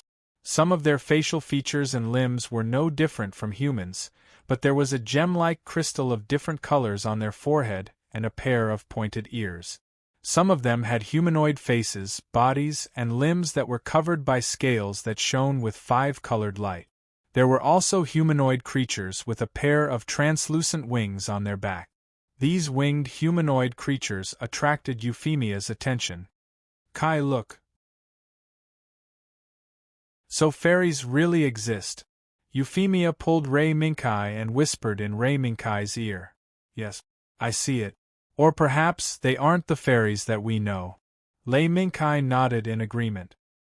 He had already noticed the group of fairies, and Rei Mingkai also noticed a flash of light in the inadvertent gap under the wrist guards worn by the fairies. It seems to be the brilliance of a gem. At this moment, Hui, who had gone to the front desk to report first, returned to Rei Mingkai and Euphemia's side. She also noticed the direction where Rei Mingkai and Euphemia's eyes were focused. What? Is this the first time you've seen the legendary fairy's original form on Earth? Fairy's original form? Euphemia blinked. Yes. According to our administration's collection of all the dimensional data that we can control, and after a thorough analysis, we learned that no matter which dimensional world the fairies are from, their birth originates from the Yejia clan that you see now. Is that so? Lei Mingkai rubbed his chin and asked in return. It's caused by certain reasons? Yes. As for the reason, you'll know in the future. Now, the most important thing for you is to quickly activate the badge. That's right. Where are we going to activate it? Come with me. Under the guidance of Hui, Rei Mingkai and Euphemia left the front hall and turned into an automatic conveyor belt that led to the depths of the headquarters building. He looked at the holographic projection indicator that indicated the height and kept moving backward. Rei Mingkai secretly estimated in his mind. If the 1,000-meter-long building exposed from the ground was included, then adding in the fact that Rei Mingkai and the others were now 1,000 meters deep underground, the flagship disguised as the headquarters building was probably about 3,000 meters in length. It's really a behemoth. Rei Mingkai turned his head and looked at the height indicator that constantly passed by above his head, and secretly exclaimed, "Ding!" The bell that signaled the arrival of the destination rang. At the same time, the conveyor belt that brought Rei Mingkai and the others to at least 1,000 meters deep underground also stopped working. We're here. The next thing is up to you. I still have some things to do here, and I need to find a certain masked man who is always scheming. Walking down the conveyor belt, Hui stood in front of a steel gate with the word 3 painted on it, and said to Rei Mingkai and Euphemia with a slightly apologetic tone, "No, thank you very much for bringing us here, Doctor. Leave the next thing to us. Please don't worry too much about us." Euphemia stepped forward and politely thanked Hui of the Ministry of Justice. "Is that so? It's fine. After all, you are people who have decided to become patrol officers, so you have to go through these things. Then, see you later. Kai, if you still want your body, focus on the next thing. Sherhui waved her hand, turned around, and returned to the conveyor belt again. But before she left a sentence. Oh right. Kai, you have to be careful. The guy responsible for activating the badge is not an easy person to deal with. At least 30% of the previous reserve members were eliminated by him. The two people who had watched the Ministry of Justice Sherhui leave turned back to look at the steel door marked 3. The steel door slowly opened and welcomed the two of them. Kai, what kind of person is the doctor talking about? Looking at the steel gate slowly opening, Euphemia asked subconsciously. Ray Minkai raised his eyebrows, thought for a moment, and shook his head. I don't know. It's probably similar to the head instructor when I was at the Royal Knight Academy. Royal Knight Academy? Then, Kai is very experienced? Euphemia's eyes flashed with a light as she smiled. Experience? Maybe a little. The head instructor is not an easy person to deal with. Ray Minkai bitterly smiled and took a step forward. Come. UFFI, let's go. No matter how much you speculate, you can only make a conclusion after seeing it with your own eyes. Isn't that right? Oliphant Tawanga. A new generation pilot from Tawanga. He was also one of the 2 checkpoints that every new inspector of the SPF authority had to pass. Together with his partner, the retired pilot named Coach Wong, they formed the nightmare of every batch of new patrolmen. Only by passing their test, the qualified reserve teammates could successfully activate the badge in their hands and become a new inspector. Of course, even if Oliphant and Coach Wong were pilots, it didn't mean that they had to take part in every test by piloting a mech. This was because the topic of each test was not set by them. They were only responsible for giving the test questions from the higher-ups to the reserve members one by one and implementing them to test the reserve members. In the end, the reserve members who passed the test were allowed to activate the badge. Coach, is this year's question out? The Tawangjia people with strong physiques were usually at least 2 meters tall.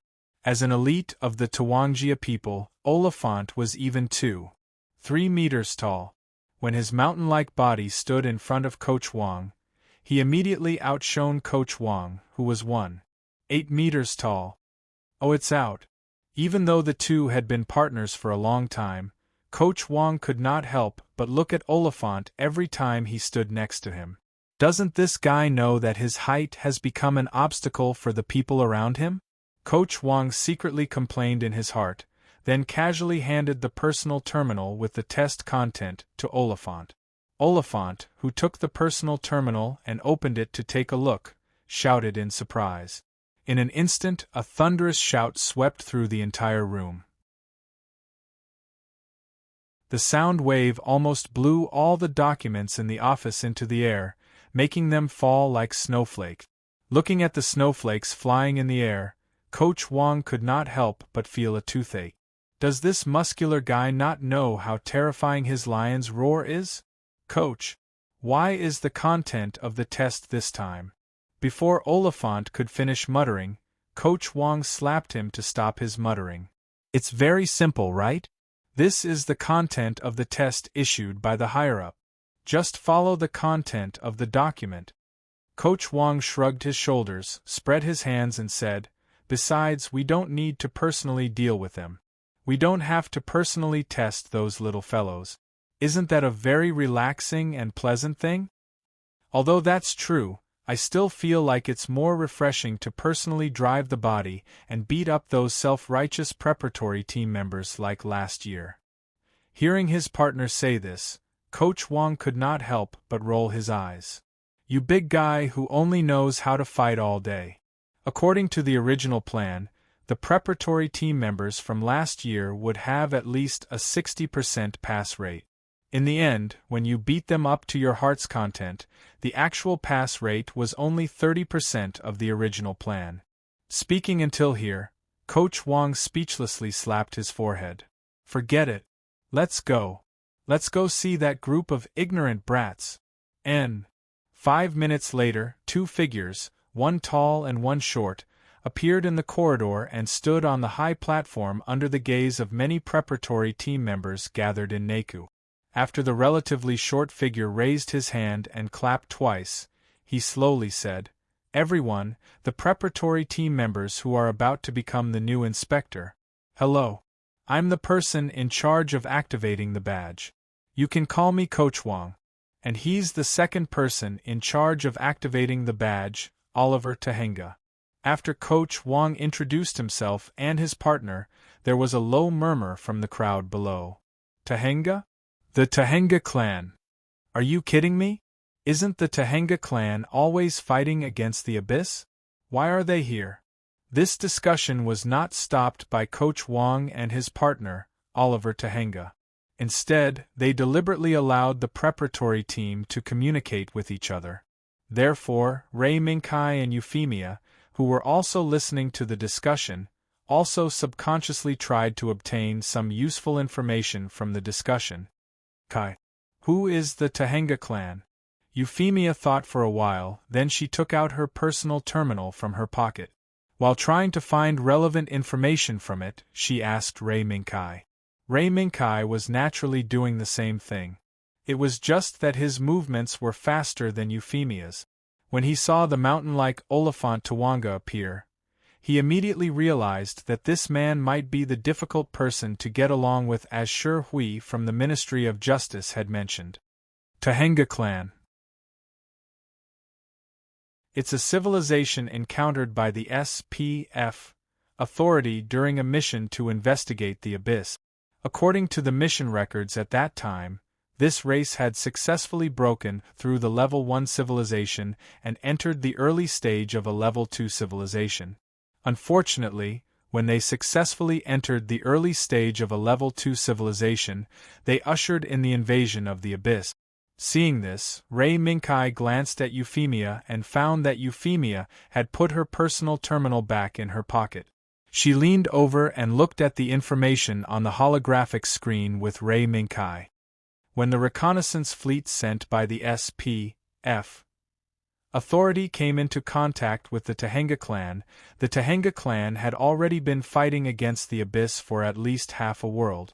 Not only did the entire civilization lose their mother planet, but they were reduced to relying on only 10 colonial satellites to maintain the survival of the race. However, even so, even in the face of the destruction of their civilization and the extinction of their race, the Tahenga clan still chose to fight. They chose the fate of fighting against the Abyss until the last moment. At the end of this line of text, there was also a conclusion left by the fleet commander who came into contact with the Tahenga clan at that time. Fortunately, this group of Tahenga clan, who did not surrender to fate and bravely chose to fight, met us at the last moment of their fate. Since then, the Tahenga clan, with the boiling blood of warriors flowing in their veins, became the most loyal and trustworthy comrades of the SPF authority. After reading the text on the screen, Ray Minkai realized the meaning of Shi Hui's words. In the face of death, in the face of extinction, they had resolutely chosen to die standing rather than live kneeling. How could they easily let these newbies, who were no doubt equivalent to newborns, activate the badge so easily?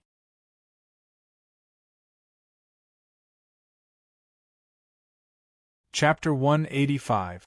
This is Tower 1 of the City of Stars, Turtledove 1 reporting current location. The hyperspace communication from behind came from the headset.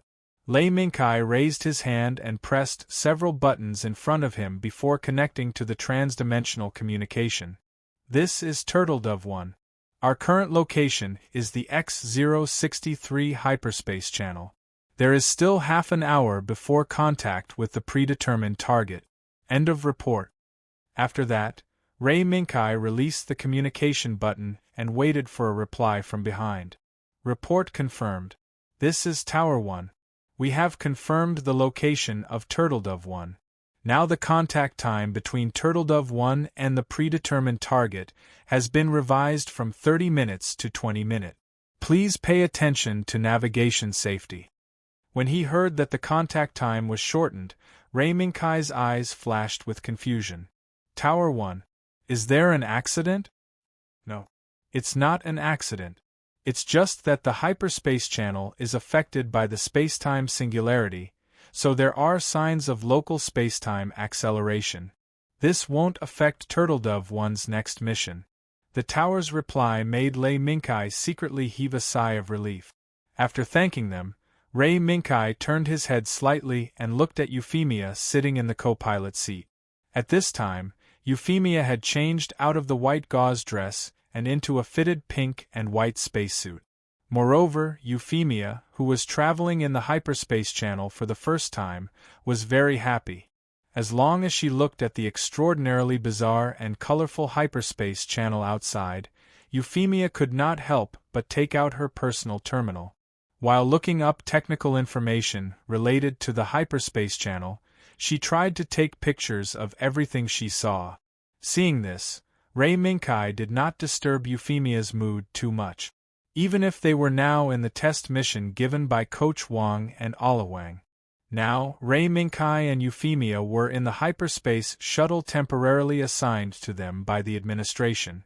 They were going to the depths of the X-063 hyperspace channel to find an unknown ship that suddenly appeared in the X-063 hyperspace channel, which was the test mentioned by Coach Wang and Alawang.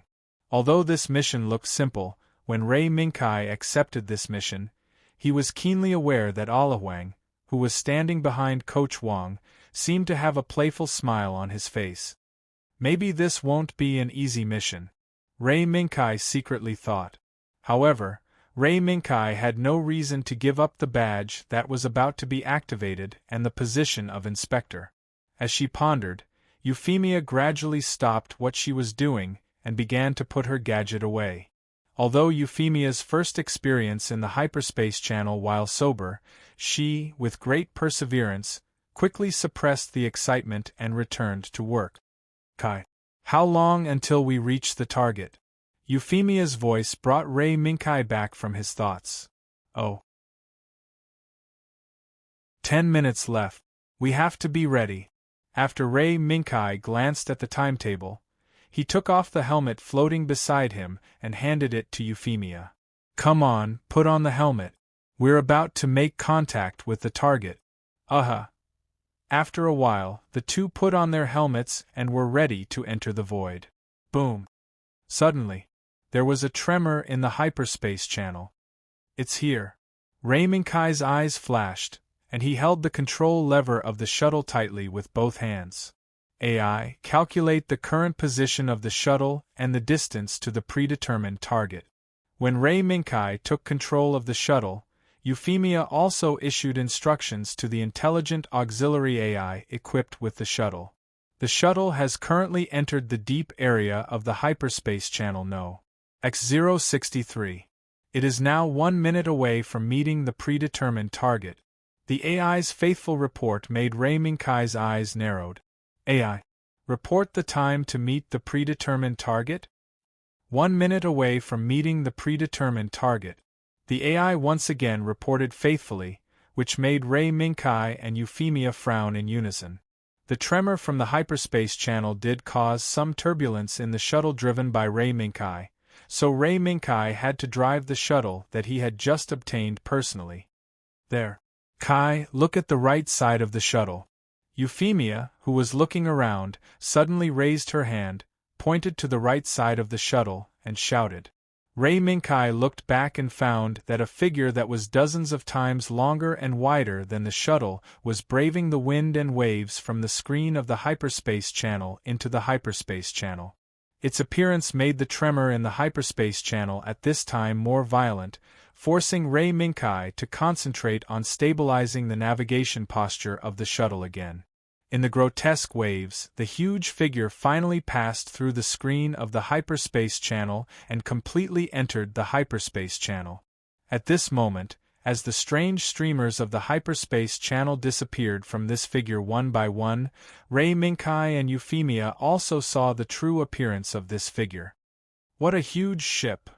Euphemia subconsciously covered her small mouth and looked at the figure that occupied the entire screen in amazement, but still couldn't see the whole figure. This is not a ship. This is a colonial satellite.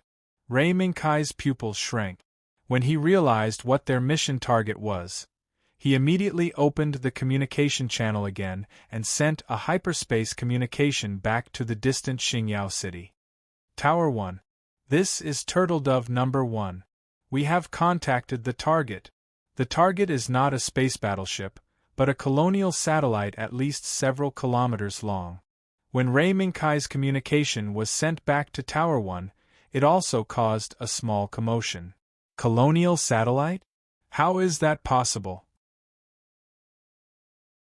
The hyperspace channel is not a place that can be entered by a colonial satellite casually. Olihuang glanced at the CIC lady, who had a surprised expression on her face, and chuckled. Maybe it's a lost person. In this chaotic era where despair and hope coexist, it's not surprising for any strange accidents to happen. Coach Wang was much calmer. He reached out and took the microphone of the CIC girl. This is Coach Wang. Ray Minkai, Euphemia, thank you for your hard work. Now please keep synchronized with this unidentified colonial satellite and wait for the arrival of the follow-up troops we sent. Hearing Coach Wang's voice, Ray Minkai blinked, and a trace of doubt appeared on his face. Coach Wang, we passed the test just like that? Hearing this, Coach Wang looked up at Olihuang. Obviously, his partner didn't accept this statement. However, the experienced Coach Wang knew that an unidentified colonial satellite that suddenly appeared in the hyperspace channel must have secrets and unpredictable dangers. Let's stop here. Ray Minkai, Euphemia, your current mission is changed from exploring the interior of the unidentified ship to maintaining a synchronous orbit with the unidentified colonial satellite before the arrival of the follow-up troops and monitoring the movements of the unidentified colonial satellite. As expected, Coach Wang's arrangement was almost within the expectations of Ray Minkai. However, Coach Wang's seemingly stable arrangement encountered a rapidly changing reality. Kai, look, it's accelerating. Euphemia, who focused her attention on the colonial satellite, pointed at the colonial satellite that suddenly began to accelerate and shouted. Ray Minkai looked and immediately accelerated the shuttle and tried to get closer to the colonial satellite. At the same time, he spoke of the current changes in the communication. Turtledove 1 Emergency Report. Now we have found signs of the unidentified colonial satellite accelerating. It is suspected that it wants to escape from our monitoring range. Now Turtledove 1 is accelerating, please give instructions. Accelerating? Coach Wang was taken aback and immediately looked at the CIC girl next to him. The CIC girl had already started the program to monitor the X-063 hyperspace channel to conduct real-time monitoring of the depths of the hyperspace channel. Report. The unidentified colonial satellite does show signs of acceleration. After half an hour, Turtledove 1 will lose the opportunity to track the unidentified colonial satellite because of its speed limit. Half an hour? Coach Wang, isn't this a good opportunity? If we just let people go up there, there shouldn't be any problems. When Coach Wang heard Olihuang's words, his face sank. You mean to let them seize control of the colonial satellite? Isn't this obvious? It will take at least 45 minutes for the nearest fleet to catch up with them. Olihuang glanced at the route map next to him. It was marked that the nearest patrol fleet to Ray Minkai's Turtledove was at least some distance away. 45 minutes? In the end, Coach Wang approved of his partner's idea. Turtledove 1. Mission change. Do your best to land on the colonial satellite and seize the control center of the colonial satellite as soon as possible. Unexpectedly, Coach Wang was greeted by Lei Minkai's voice, which was tinged with a hint of nervousness, excitement, and even more relief. Understood. Now Turtledove 1 is fixed on the outer wall of the colonial satellite. My teammate Euphemia and I have already entered the colonial satellite and began to look for the control center. Report over. Looking at Coach Wang's somewhat confused expression, Olihuang couldn't help but laugh for a while. Ha ha ha. Coach, today's your day. I didn't expect that man and woman to have such powerful actions. They ran into the colonial satellite without receiving orders. Coach Wang, who shook his head and returned the microphone to the CIC girl, sighed slightly. No. This may be the best result. Inspectors are not soldiers. They often wander on the edge of the abyss. What they need is not to rigidly execute orders, but to flexibly take actions suitable for the current situation. If that's the case, then they've already passed. Ala Wang nodded. At least, they have to return safely. Inform the patrol fleet closest to Turtledove 1 to support Turtledove 1 as soon as possible. Understood. Let's not talk about how Coach Wang would respond for the time being. Ray Minkai's side had a different appearance. UFFI, let me do the physical work. Ray Minkai, who was standing in front of the huge airlock, raised his hand to signal Euphemia to step back. He raised his hands, held the handle of the airlock, and slowly twisted it. Feeling the vibration transmitted from the handle to his hands, Ray Minkai knew that the airlock was not sealed and could still be used. Therefore, Ray Minkai pulled down the handle in one go. At that moment, a gust of air suddenly pushed open the airlock that had a gap and wantonly vented the air that had been silent for a long time into the vacuum of nothingness.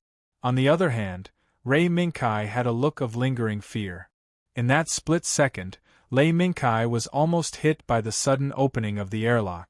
If Ray Minkai's instinctive reaction was not strong enough, perhaps Ray Minkai's helmet and mask would have been destroyed.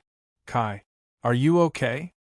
Euphemia reached out to hold the wall, floated to Ray Minkai's side, and asked with concern. I'm okay. It's just a moment of carelessness. Ray Minkai shook his head, smiled at Euphemia, bent his legs and gently stepped on the wall, and floated to the open airlock. Euphemia, do you still have the engineering box? After looking at the environment behind the airlock, Ray Minkai shouted on the private channel established with Euphemia. Here. Euphemia took a suitcase from behind, imitated Ray Minkai, stepped on the wall, floated to Ray Minkai's side, and handed the engineering box to Ray Minkai. Next, the two passed through the opened airlock and stepped into the unknown inner world of the colonial satellite. There is no gravity, but it is still exhilarating. Ray Minkai reached out and touched the still smooth wall, feeling the tremors from the distance. Kai, here. There seems to be text here. On the other side, along the handle on the wall, Euphemia carefully explored the surroundings and found a nameplate with suspected text. Ray Minkai leaned over to take a look and found that the text above had a sense of familiarity, but he couldn't tell what was written inside. Maybe it's a road sign. Ray Minkai looked around, opened the engineering box, took out 2 balls, and handed them to Euphemia. UFFI, come, take it in your hand, hold it flat. Euphemia nodded and took the 2 balls in her palm. Then, as Ray Minkai pressed a button on the keyboard that popped out from the engineering box, the 2 balls buzzed and flew out from Euphemia's palm. In the blink of an eye, the 2 balls flew in opposite directions and flew into the depths of the colonial satellite along the tunnel. At the same time, during the flight, flashing lasers were emitted from their sides and constantly scanned the surrounding situation. The data they scanned was all fed back to the holographic screen projected by the engineering box in front of Ray Minkai without missing anything. This is one of the common equipment of the inspector? Euphemia looked at the engineering box that was constantly drawing maps in amazement. I have to say, this engineering box alone already makes people feel that the inspector profession is very impressive. Ray Minkai smiled. He didn't expect that the engineering box distributed by Coach Wang and Alihuang before departure would have such a big effect. Beep beep. After a while, a yellow dot lit up on the holographic map. It seems that the target has been found. But the road there doesn't seem to be peaceful. Ray Minkai glanced at the ball that had traveled a distance. The moment the yellow light lit up, he suddenly cut off the connection with the engineering box. UFFI. Take it. You should know how to use it, right? Ray Minkai took out 2 pistols from the bottom of the engineering box and handed one of them to Euphemia. Uh-huh. Euphemia nodded and took the pistol from Ray Minkai. In fact, Euphemia had another option, which was to return to Turtledove 1 and wait for Ray Minkai's signal. However, Euphemia didn't take the initiative to propose this option, and Ray Minkai didn't suggest it either. Therefore, under the tacit understanding of the two, they began the first step of exploring this unknown colonial satellite.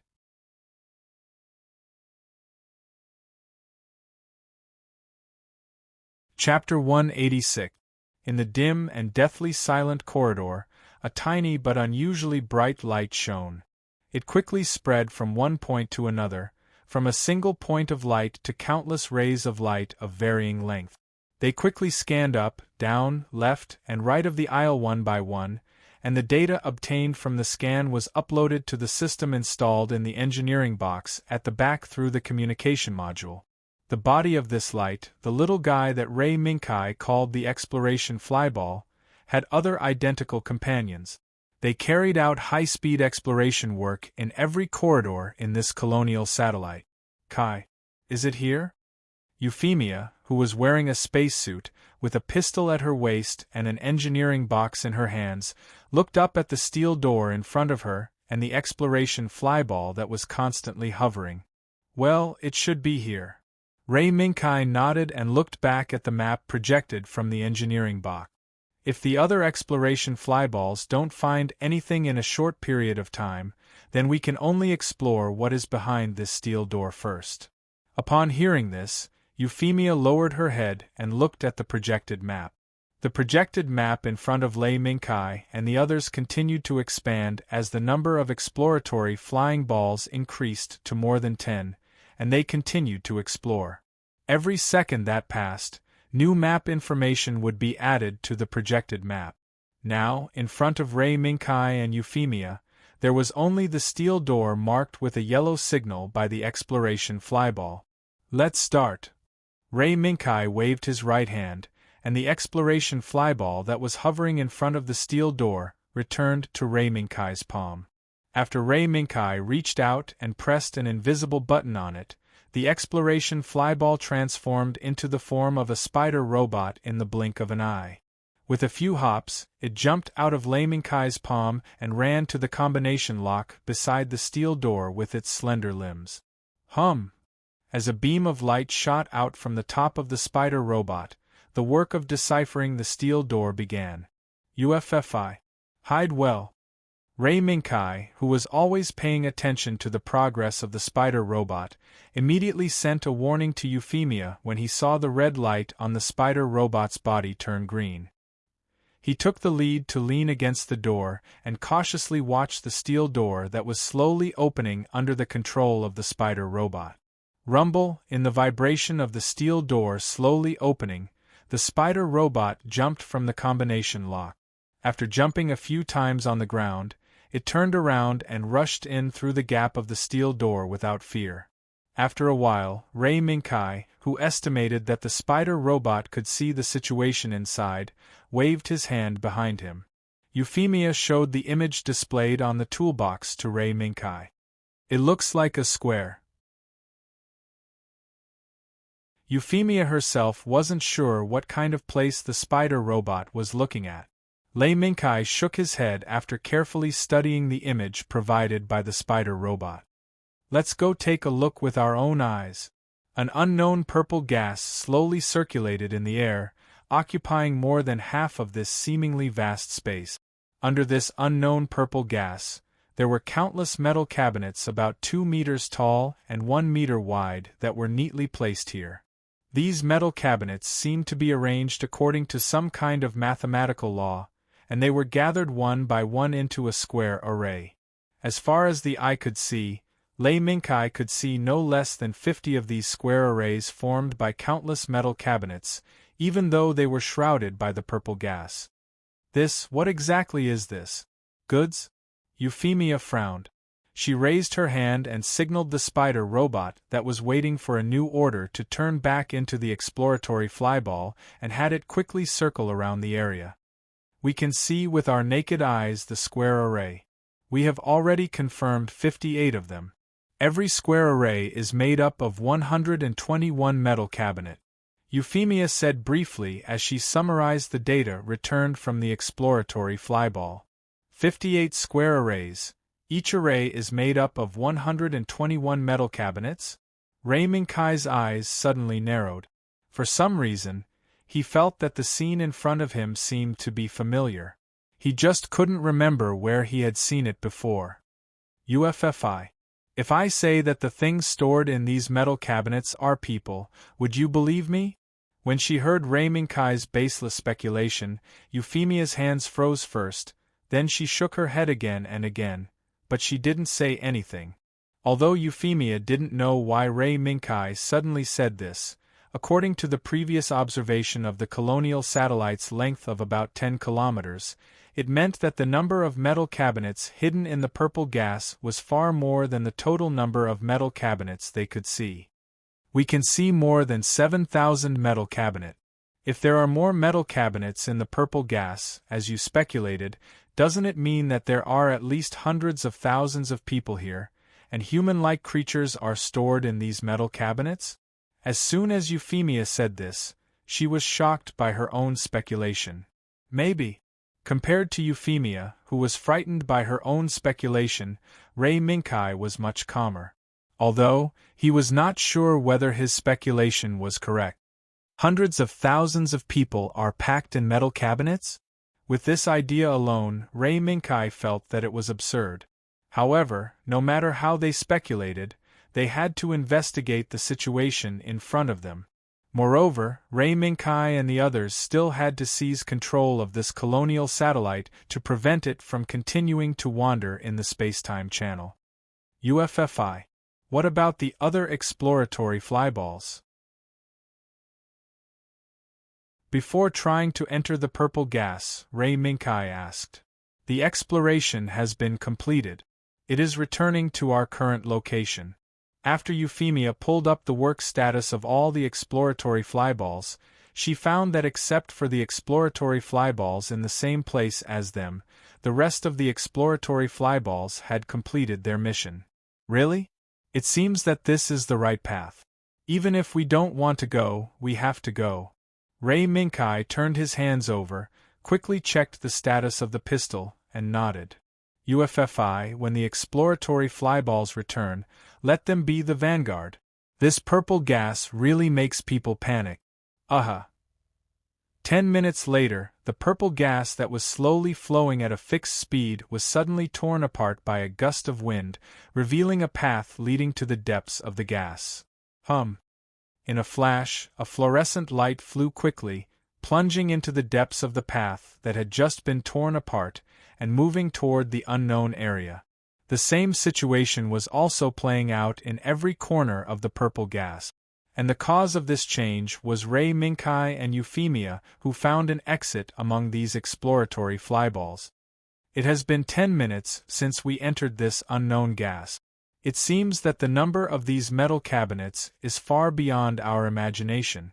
Looking around vigilantly, Ray Minkai, who was protecting Euphemia behind him, carefully looked around and looked at the area that had been explored by the exploratory flyballs. Kai. Look over there. All of a sudden, Euphemia shrieked and raised her hand to pat Ray Minkai's shoulder forcefully.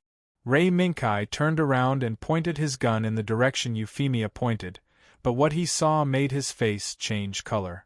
Between the row of metal cabinets on the right side of Ray Minkai and Euphemia, there was an open metal cabinet. However, this was not the reason why Ray Minkai and Euphemia were surprised. The reason why they were surprised was that, at the bottom of the metal cabinet, there was a skeleton crawling out from the metal cabinet. The grayish-white skeleton. It looked like it had a compact design, but now it was tattered clothes, and the finger that extended forward and did not retract until death. Kai. Be careful. Euphemia subconsciously pulled Ray Minkai, who wanted to go over to check the situation. Don't worry. It's okay.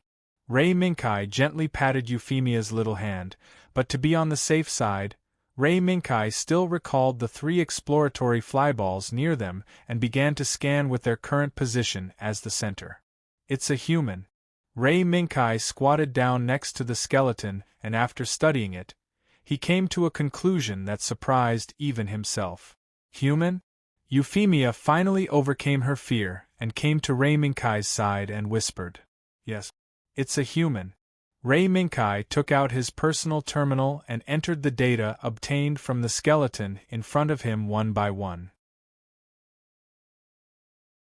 The answer obtained by the personal terminal was the same as Ray Minkai's. If it's a human, then does this colonial satellite come from the Gouda world? Euphemia thought for a while, and came to a speculation based on the information she could currently grasp. No, maybe not. Ray Minkai stood up and looked around, looking at the unknown purple gas that was still permeating the surroundings.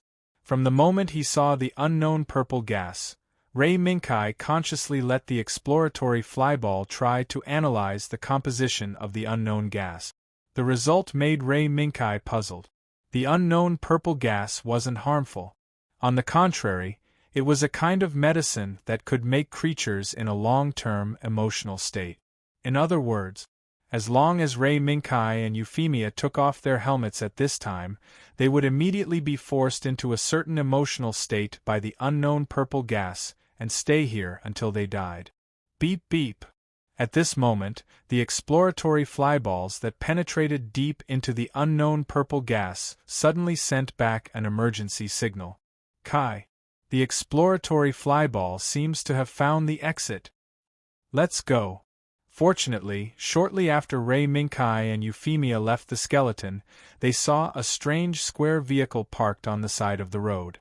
Although Ray Minkai and Euphemia had some doubts about the strange square vehicle, in order to buy time, they still tried to use the decryption ability of the exploratory flyball and successfully started the strange vehicle.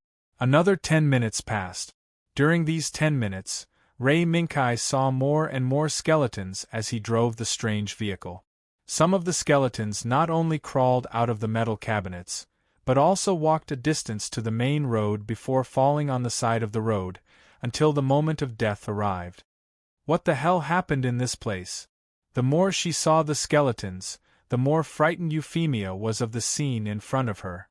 It was as if in the depths of the unknown purple gas, a figure called the Grim Reaper was quietly approaching the two of them.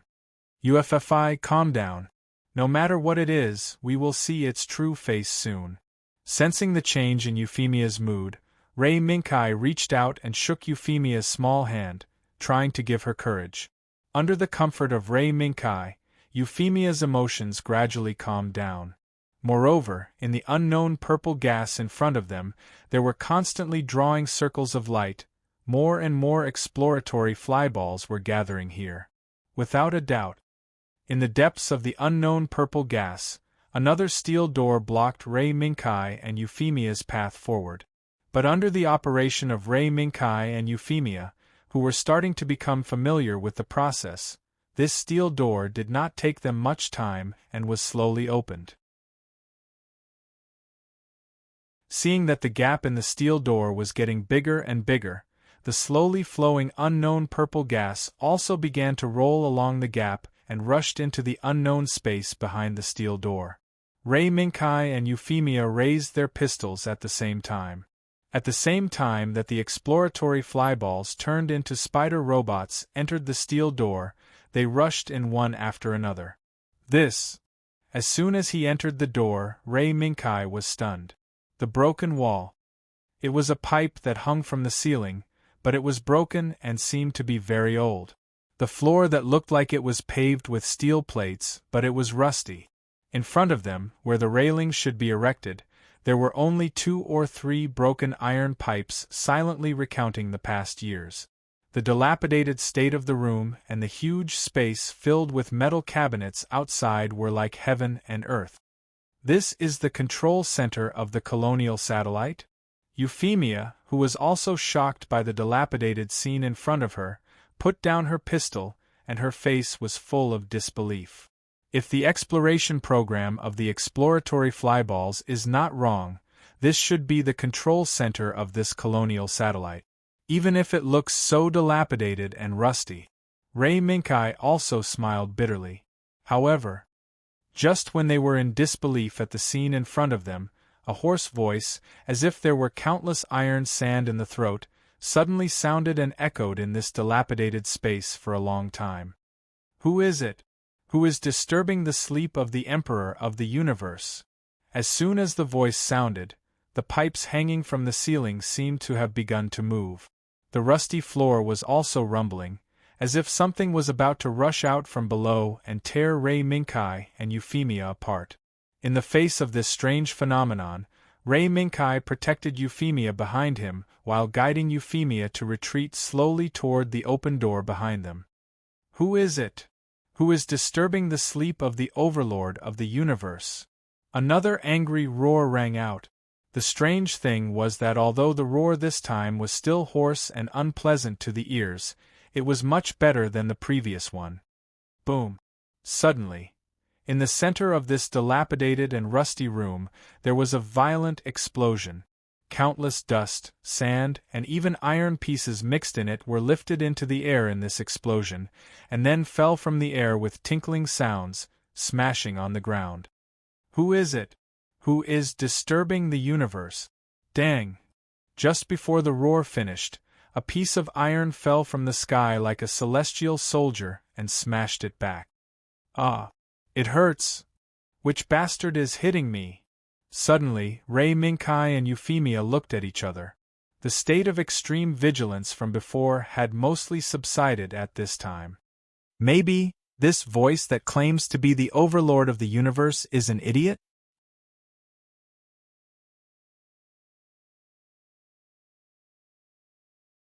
Chapter 187. Who is it? Who is throwing things on my head? Who is it? Come out! In the scattered dust, a huge, diamond-shaped shadow was constantly swaying back and forth.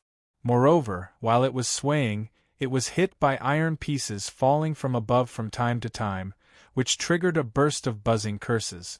What was even stranger was that as the curses rang out, the sound that was initially very hoarse and unpleasant, like a series of ear-piercing sounds of metal rubbing against each other, gradually became natural and smooth. The cacophony of metal noises also faded away. Taking advantage of this opportunity, Euphemia, who quickly switched the program of the spider robots around them to Mode C, which was the attack mode, suddenly paused. She subconsciously tried to distinguish the sound from the dust. This sound? Lucio? The more Euphemia listened, the more confused she became. She felt that the sound from the scattered dust seemed to be very similar to the Lucio's voice she was familiar with. However, as soon as Euphemia's voice fell, the figure buried in the dust suddenly rushed forward, and its huge, dark, diamond-shaped body appeared in front of Ray Minkai and Euphemia. Who? Lucio? I've never heard of this name. From the gap in the middle of the huge diamond-shaped object, the big round electronic eye shrank and focused its vision on Euphemia, who was surrounded by many spider robots. Human? There are healthy humans moving in my body? How is this possible? For some reason, when Ray Minkai and Euphemia thought they could communicate with this diamond-shaped object, they unexpectedly found that it was in a state of talking to itself. It almost didn't take Ray Minkai and Euphemia seriously at all. Fortunately, while it was talking to itself, Ray Minkai and Euphemia gradually obtained some information about this colonial satellite that suddenly broke into the hyperspace channel. Refugees. After listening to the diamond-shaped object for a while, Ray Minkai came to this conclusion. This colonial satellite was filled with metal cabinets on the outside. They were all prepared for a long journey with no end in sight. In order to be able to find a way to leave the world that had been destroyed by some terrible disaster in the shortest time possible. Some terrible disaster? Is it the abyss? Euphemia frowned and looked back and forth at the huge diamond-shaped object that was still talking to itself. Maybe. Ray Minkai nodded. He recalled the bleak and terrifying scenes he had seen on the side of the road before. Ray Minkai couldn't help but think that something must have happened to this colonial satellite. Otherwise, how could there be so many skeletons crawling out of the metal cabinets? Perhaps it was because of some unknown accident that caused the sudden opening of those metal cabinets, so those skeletons were stunned by the sudden change, but under the influence of the unknown purple gas, they gradually sank into the peaceful and harmonious illusory world until the moment of death. Maybe we should be able to find some clues from it. While Ray Minkai made up his mind, he waved his hand and gestured to Euphemia. After she switched all the attack modes of the spider robots, he stepped toward the huge diamond-shaped object that was still shaking its head and talking to itself. Ahem. Are you Sir Leopard? Ray Minkai coughed a few times, trying to attract the attention of the huge diamond-shaped object. And the method he used was nothing more than directly calling the other party's name. Of course, this name was only Ray Minkai's own one-sided guess. After all, during this short period of exploration, what Ray Minkai saw and heard actually made Ray Minkai feel a strong sense of familiarity. If it weren't for the appearance of this huge diamond-shaped object in front of him, Ray Minkai would still be wondering when he had seen this scene. This is not under Ray Minkai's direct call. The huge diamond-shaped object that was talking to itself suddenly stopped. Between the opening and closing of the upper and lower baffles, the dark red, huge electronic eye looked at Ray Minkai suspiciously. Who are you? How do you know my name? Sure enough, when Ray Minkai heard this question, which was undoubtedly equivalent to an admission, he couldn't help but think in his heart. That's right. The huge diamond-shaped object that appeared in front of him was Leopard, the artificial intelligence of the colonial satellite Leopard in the work called The Girl Who Crossed the Universe in Ray Minkai's memory. There were only two reasons why Ray Minkai didn't recognize it immediately. First, the appearance of Leopard was seriously damaged.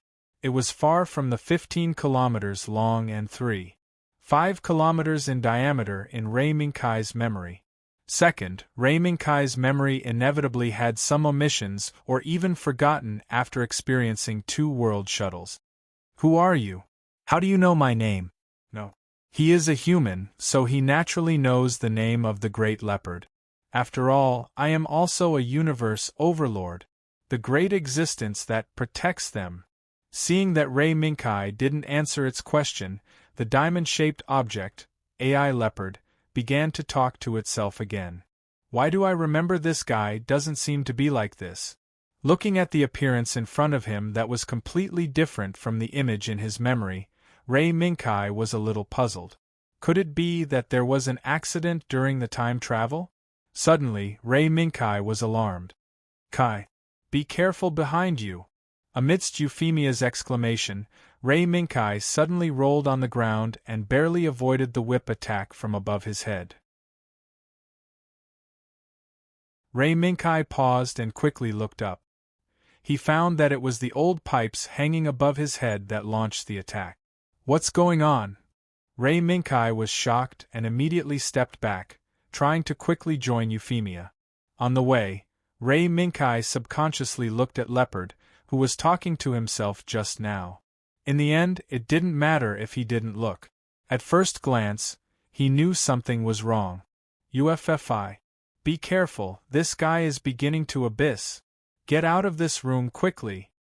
The fiery red stream of light spread up from the depths of the dilapidated floor at the bottom without any warning, and it quickly attacked Leopard, who was floating above.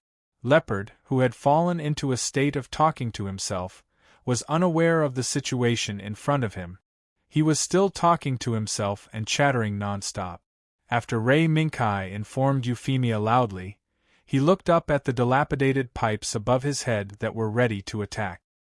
He gritted his teeth, raised his pistol, and shot at Leopard's side. Bang! Buzz! The sound of gunshots, the buzzing sound of the bullet hitting the floor attracted the attention of the huge prismatic object. However, it was already too late. Ray Minkai's action did not work. Instead, it became a signal to stimulate the fiery red stream of light that was gradually spreading upward and constantly trying to cover Leopard's body with its own existence. Buzz woo woo, there was a sharp cry. Leopard's body was already occupied by the fiery red stream of light. Ah! What the hell is going on? Where is this? The moment the fiery red stream of light covered his body, Leopard, who was talking to himself, suddenly woke up. However, it was already too late. Disaster?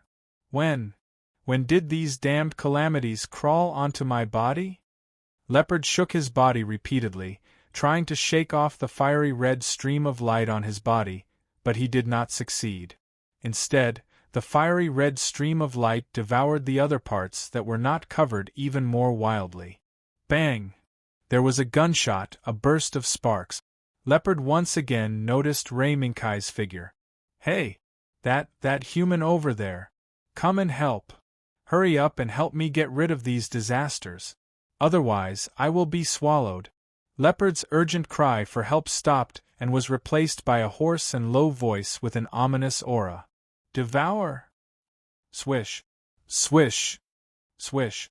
Ray Minkai's body swayed again and again, dodging the worn-out pipeline that finally whipped down from above his head. While dodging, Ray Minkai also tried to find an opportunity to shoot at the fiery red stream of light on Leopard's body. But he could not strip it from Leopard's body. Can't I do this with the power of the pistol? Buzz! At this time, a red laser lit up behind Ray Minkai and quickly cut off several worn-out pipelines that fell from the sky and whipped towards Ray Minkai's back. Kai, I have called for backup. Hold on for another 5 minutes. With the addition of the 5 spider robots, Ray Minkai's space to move gradually became more abundant. At this time, he had the time to observe how the fiery red stream of light suddenly appeared from below Leopard. Bang! Bang! Bang! Ray Minkai fired 3 shots in a row, cooperating with the attacks of the spider robots that moved quickly around him. After clearing the worn-out pipelines between him and Leopard one by one, Ray Minkai finally rushed in front of Leopard. At this moment, Leopard's huge, slightly flat prismatic body was still entangled by fiery red streams of light. Especially the huge crimson electronic eye, dozens of fiery red streams of light forcibly broke through its shell and penetrated deep into the electronic eye. Destroy. As soon as Ray Minkai appeared in front of it, the crimson electronic eye that was already controlled by the fiery red stream of light trembled and quickly locked onto Ray Minkai's figure. Woo-woo above. Once again, there was a burst of whooshing sound. Ray Minkai lowered his body and rolled to the right. While avoiding the whip attack from above his head, he also took the opportunity to look at the pit below Leopard. Abyss? No. This is different from the Asmodai I've seen before. Hum. As soon as they saw Ray Minkai being besieged by the worn-out pipelines again, the 5 spider robots began to support him. 5 red lasers kept moving in the air, cutting off the worn-out pipelines that fell from the sky. In the blink of an eye, the 5 spider robots were in a deadlock with the seemingly endless worn-out pipelines that fell from the sky. UFFI. When will the support arrive? Ray Minkai asked as he hid behind a metal plate that was erected on the ground and reloaded his magazine. It will take another 5 minutes. 5 minutes? I'm afraid this guy won't give us 5 minutes. Ray Minkai poked his head out from behind the bunker, glanced at Leopard, and found that this guy was also looking at the bunker where he was hiding. At the same time, the worn-out pipelines scattered on the ground gradually moved, as if they had received an order, and they swam towards the bunker where Ray Minkai was hiding. UFFI, be careful over there. Ray Minkai frowned, knowing that he could not stay here any longer. It's like a tortoise. While wandering around, Ray Minkai tried to get the spider robots to attack Leopard with lasers, trying to get rid of the fiery red streamer on his body. When he saw that the laser attack was also ineffective, he could not help but curse. Pistols and lasers could not affect the fiery red streamer that was about to swallow Leopard. Ray Minkai could only choose to wander around and stall for time as much as possible. Fortunately, Ray Minkai did not need to stall for too long, because when he delayed Leopard's attention to the 4th minute, the support finally arrived. Clap. A round of applause sounded. The worn-out pipelines that were chasing Ray Minkai suddenly stopped. Immediately afterward, 5 lasers rose one after another, cutting off the worn-out pipelines that had stopped moving. They're here. Ray Minkai dodged and quickly retreated a distance. After ensuring temporary safety, he turned his gaze to the gate where Euphemia was hiding. It's her. With this look, Ray Minkai was shocked by the support that Euphemia mentioned. He never thought that the person who appeared here to support Ray Minkai and Euphemia was an old friend, Hinana, whom he had not seen for a long time. Long time no see. Ray Minkai and sister Euphemia. The little girl, who seemed to have grown a little taller, nodded slightly to Ray Minkai and Euphemia, then looked at Leopard, who had been on guard since she appeared. I didn't expect to encounter such a fun thing on the way to help my sister deliver something to my aunt. Interesting. The little girl stepped forward with her right foot, and countless purple streamers spread out from the tip of her foot in the blink of an eye. They quickly extended from the gate to the inside of the room.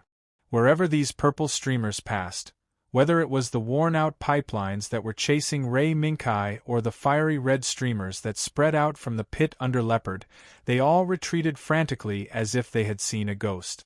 It was not until they had nowhere to retreat that they were engulfed by these mysterious and beautiful purple streamers. Boom! Boom! Boom! The worn-out pipelines that were engulfed by the purple streamers fell to the ground one after another, making muffled sounds. And the fiery streamers, as if they had seen their natural enemy, retreated into the pit faster than the purple streamers. They even gave up on Leopard's body that they had already spread and occupied. I'm saved. As soon as the fiery streamers retreated, Leopard immediately let out a cheer, as if he was cheering for his resurrection. This? Ray Minkai stared blankly at the fiery streamers that had made him a little embarrassed just now. Hinana, whom he had not seen for a long time, had easily dealt with them. Don't worry about it. I just happened to be equipped with special equipment that can restrain the abyss. Hinana did not need to look at it to guess Ray Minkai's thoughts. While explaining, she opened her right hand and showed the special equipment she mentioned to Ray Minkai and Euphemia. It's so small. This is the special equipment that can restrain the abyss? Euphemia, who was closer to Hinana, looked at the seemingly ordinary, small cube suspended in Hinana's palm in surprise. Yes. This is the special equipment of our blue battleship. Don't be too surprised. After Hinana put away the cube, she looked up at Leopard. Now it's time to deal with this stowaway.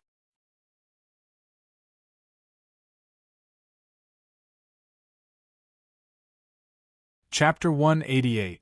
Under the siege of the special equipment that Hinana said was specially used to restrain the abyss, the fiery red streamers were finally forced back into the depths of the pit below Leobald under the siege of the purple streamers that surrounded the entire room. Hiss! Quick, quick, quick! Hurry up and kill this damned disaster! The calamity that had almost killed him and plunged the entire world into despair was so easily dealt with by the girl who had suddenly appeared in this room. How could this scene not make Leobald excited? However, no matter how loud Leopard's voice was, Hinana still moved according to her own pace. Although she only raised her hand slightly, she had already killed the fiery red streamer that Leobald had turned into a disaster.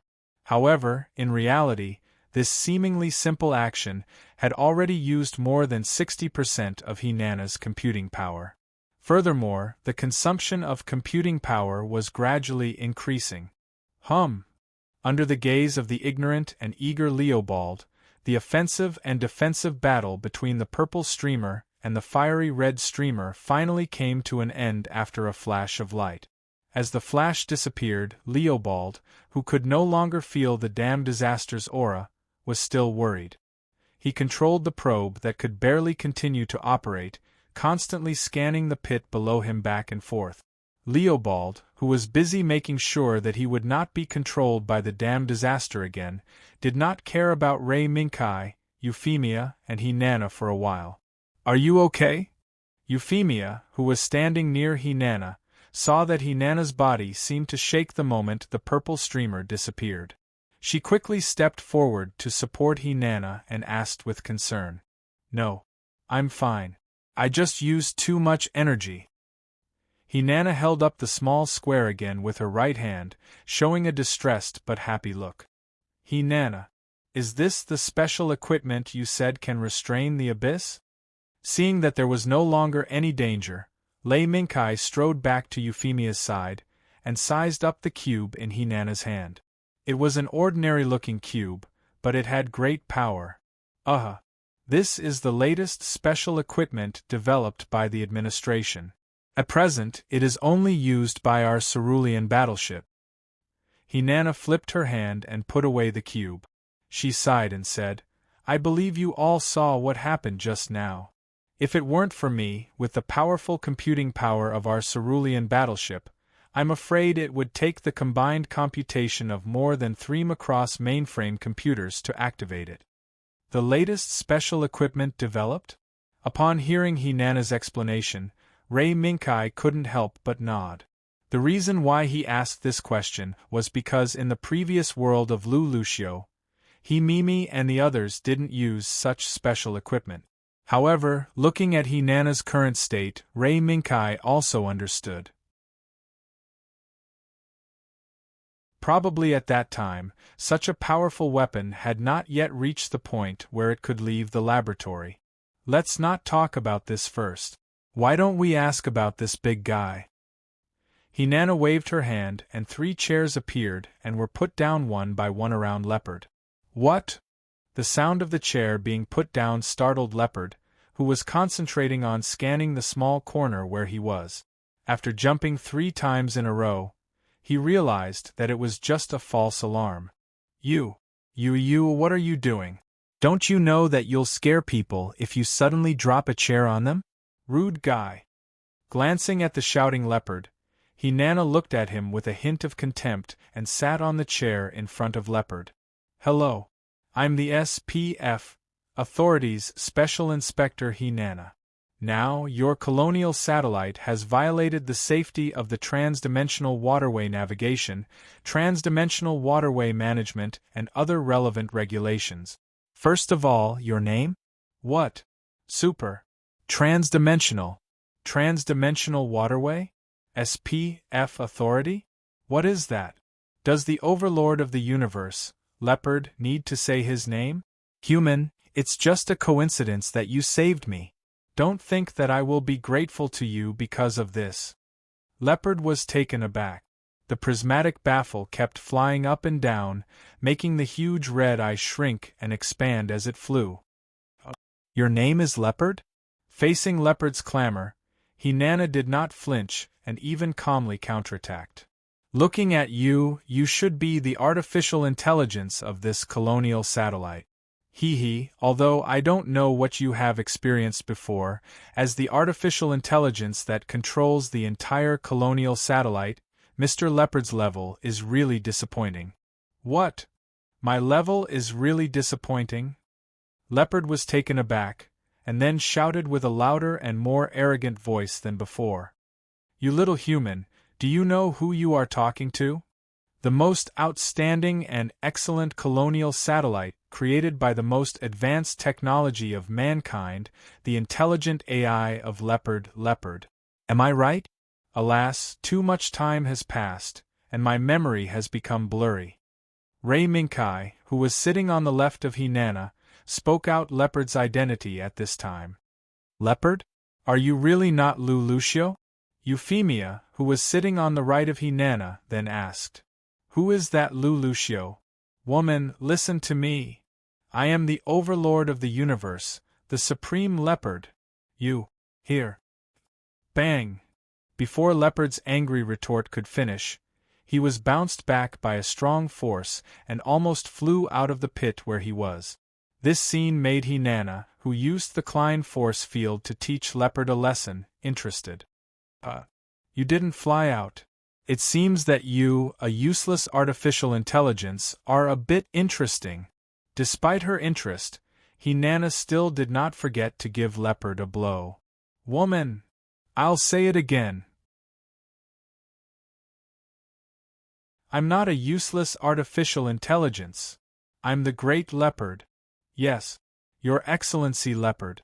May I ask what's going on with those metal cabinets outside?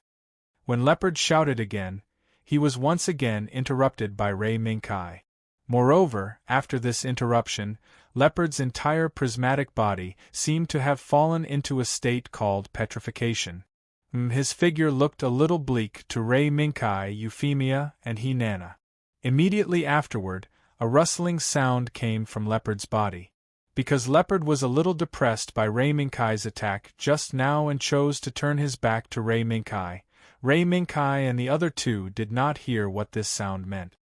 Humph! Hinana snorted coldly, lifted her right foot slightly, and stomped her foot. A purple stream of light reappeared and quickly extended below Leopard. The next moment, after a burst of static in Ray Minkai and Euphemia's communication channel, Leopard's voice came. Life scan in Area A1 has ended, life response 0. Life scan in Area B3 has ended, life response 0. Hearing these words, Ray Minkai couldn't help but be stunned and subconsciously turned to look at Hinana. Hinana, the initiator, made a V gesture, then raised her right hand, and a plan popped up in front of Ray Minkai and Euphemia. Is this the plan of those metal cabinets? Euphemia looked at it for a while and found that the darkening area on the plan changed with Leopard's words, so she asked subconsciously. Yes. When I rushed over just now, I checked it. The life support cabin stored in this colonial satellite, which is the metal cabinets that Ray Minkai said, not many people can survive. Hinana's voice was very flat, so flat that even when she said the fact that made Euphemia tremble, there was no change in her tone. They're all dead? Ray Minkai stood up from his chair, walked quickly behind Euphemia, stretched out his hands, and hugged her, comforting Euphemia's uncontrollable trembling. Almost. This colonial satellite is too reckless. Without any preparation, he barged into the hyperspace channel. The time anomaly of the hyperspace channel is not a joke. Hinana shook her head and sighed. What about the number of people? Euphemia reached out and put her hand on Ray Minkai's arms, took a deep breath, and asked slowly. Among the 300,000 life support cabinets, there are less than 3,000 life signs that can be detected. Hinana pointed casually, and the plan in front of Ray Minkai and Euphemia quickly shrank until it finally settled on the less than 3,000 life signs. However, what Hinana said next made Leopard, who had his back to Ray Minkai, tremble. Moreover, over time, these less than 3,000 life signs will continue to decrease with the time anomaly of the hyperspace channel. What? I don't believe it. Leopard will not be fooled by your little trick. Before Ray Minkai and Euphemia could speak, Leopard immediately jumped out and refuted. Is that so? Then, please pay attention to your monitoring system. I remember that when I removed the abyss for you just now, I helped you recover the lines of the monitoring system. Even if Hinana didn't say it, Leopard knew it. During the self-examination just now, Leopard realized this fact. It was just that he couldn't accept this fact for a while. 300,000 people. 300,000 people. 300,000 people. 300,000 people that guy entrusted to me. Gone just like that? Ahaf. Suddenly, Leopard cried out in a heart-wrenching voice. Boom! The three of them were stunned by Leopard's sudden cry. Before they could react, they were shaken so violently that they couldn't even stand still. Ray Minkai held the chair Euphemia was sitting on and used it as a fulcrum to stabilize his body. Hinana, on the other hand, was much simpler. With just a flash of purple light, 2 railings appeared on Hinana's left and right sides, allowing Hinana to stabilize her body easily. Leopard, do you want to die? Hinana's gaze became fierce, and she asked coldly. Hinana, Leopard is speeding up? As soon as Ray Minkai said this, he immediately thought of the time mutation that Hinana mentioned before. If he continues to accelerate like this, Leopard will probably collapse and disintegrate under the influence of the time mutation. Leopard, you want to commit suicide. After his purpose was seen through by Ray Minkai, Leopard did not stop his actions. Instead, he cried louder and louder. Yes, I want to die. What's the big deal? That guy entrusted the last 300,000 people of the human race to me before the final battle. And Leopard, who was supposed to complete the mission perfectly and return to that guy to participate in the final battle with him. But I lost the chain at the critical moment. Such a useless person shouldn't exist in this world. Boom! Boom! Boom!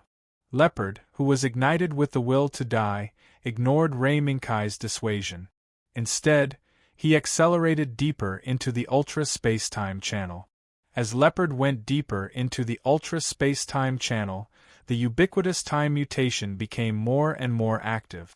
Leopard's colonial satellite, which was already quite broken, was constantly collapsing and disintegrating in the collapse caused by the time mutation. The components of the equipment that Leopard was proud of, in the burst of explosions, tearing, collapsing, falling into the time mutation and turning into flying ash. Lunatic! Seeing that she could no longer persuade Leopard with words, Hinana gritted her teeth, raised her hand, and said to Ray Minkai and Euphemia, Ray Minkai, Euphemia, hide. I want to seize control of this colonial satellite. Before Ray Minkai and Euphemia could respond, Hinana's eyes widened.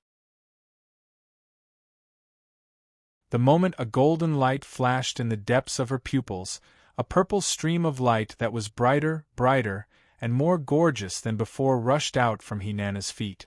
However, in just a short moment, the purple stream of light that rushed out from Hinana's feet once again covered the entire room and wrapped Leopard from bottom to top.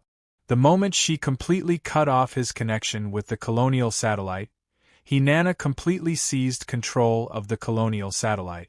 Sorry, this is not what I want to do. It's just that you really don't listen to me. After seizing control, Hinana tried to slow down the colonial satellite while moving Leopard out of the pit where he had been living, completely cutting off his connection with the colonial satellite. You! Why are you doing this? Do you want to seize the right to die? Quiet. Hinana frowned, and the purple stream of light that wrapped Leopard in it suddenly shrank and bound him tightly, making him unable to move at all. As I said just now, what this colonial satellite is experiencing now should be an acceleration phenomenon caused by the time mutation. Search your program document.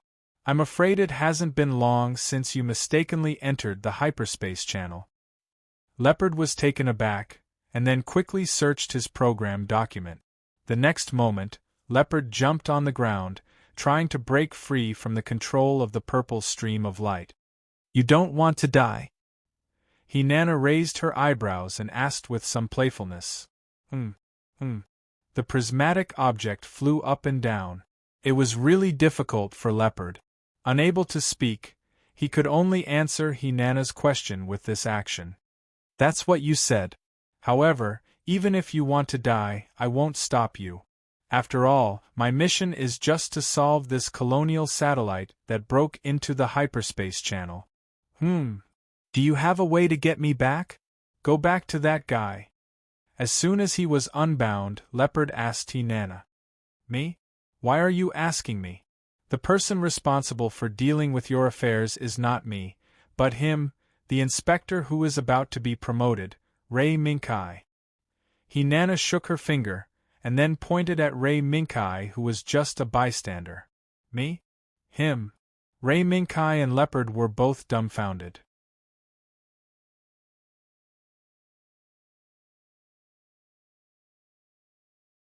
Chapter 189. In the dark void, hundreds of starships painted white from head to toe, with a red cross painted on the bow, were lined up in a neat formation, waiting for the arrival of a certain existence in this void. They were the medical fleet under the SFP administration. A few hours ago, an email marked as urgent information was sent to Kreutzer's desk. From then on, this medical fleet, known as the most elite of the SFP administration, had the most and the best medical technology, was sent here by Kreutzer to escort the unknown colonial satellite that mistakenly entered the space-time channel into the quarantine area. As the most elite medical fleet of the SFP administration, they had naturally seen countless battles. But this time, everyone in the medical fleet tensed up. A colonial satellite with 300,000 people was not uncommon. It was just 300,000 bodies. It was a scene that the medical fleet had never witnessed with their own eyes. This might be the first experience of this medical fleet in more than 10 years since its establishment. Therefore, in this increasingly solemn atmosphere, everyone in the medical fleet held their breaths and kept cheering themselves on, so that they could be prepared to face hell. Suddenly, there was a fluctuation in the space-time channel. It's here. The unknown colonial satellite is here. At this moment, the medical fleet in a neat formation began to move. The moment the unknown colonial satellite that had become their mission target broke away from the space-time channel, the medical fleet immediately rushed to the unknown colonial satellite in an orderly manner and placed all the medical personnel, medical equipment, and anti-epidemic equipment on the colonial satellite. They're here. In the colonial satellite, Hinana looked up at the arc-shaped dome. Is the rescue fleet here? Ray Minkai looked at the gate. His gaze passed through the gate and fell on the purple gas that was still slowly flowing. They're here. This place will be cleaned up soon. Ray Minkai, Euphemia, you can choose to go back and report on this mission test. Of course, if you want to stay and watch how this colonial satellite is cleaned up, that's fine. Hinana withdrew her gaze from the dome and turned to leave. If we all leave, what about him? Euphemia turned around and looked at Leopard, who had inexplicably fallen into an autistic state again. Let it fend for itself here. After all, not everyone can immediately accept the fact that they have inadvertently transmigrated to an unfamiliar world. After taking a few steps forward, Hinana turned around and said, Of course. If you are worried about this guy, you can stay here for the time being. I've already mentioned this earlier. In addition, Ray Minkai, you are the key to whether Leopard can return to her original world. Me? Ray Minkai's eyes flashed with doubt. Ray Minkai did not know why Leopard's transmigration had something to do with him, but he had a strange feeling that made him unable to treat Leopard as a passerby. Seeing the doubt on Ray Minkai's face, Hinana shook her head slightly, but she did not say anything more. When the time is right, Ray Minkai will naturally understand. What's more, the answer has been hidden in Ray Minkai's memory from the beginning. It's just that Ray Minkai hasn't thought of that yet. Who is it? Which bastard is messing around with my body? Suddenly, Leopard, who had fallen into an autistic state, let out a crazy scream, which stopped Hinana's footstep. So noisy. Hinana frowned, lifted her foot, and a small piece of iron flew through the air, accurately hitting Leopard's sharp head. Quiet. That's our administration's medical fleet, carrying out the task of cleaning the colonial satellite. Cleaning? What? Even if it's cleaning, is there a need to dig out the colonial satellite's wiring? So itchy. Don't touch there. Ha. Stop.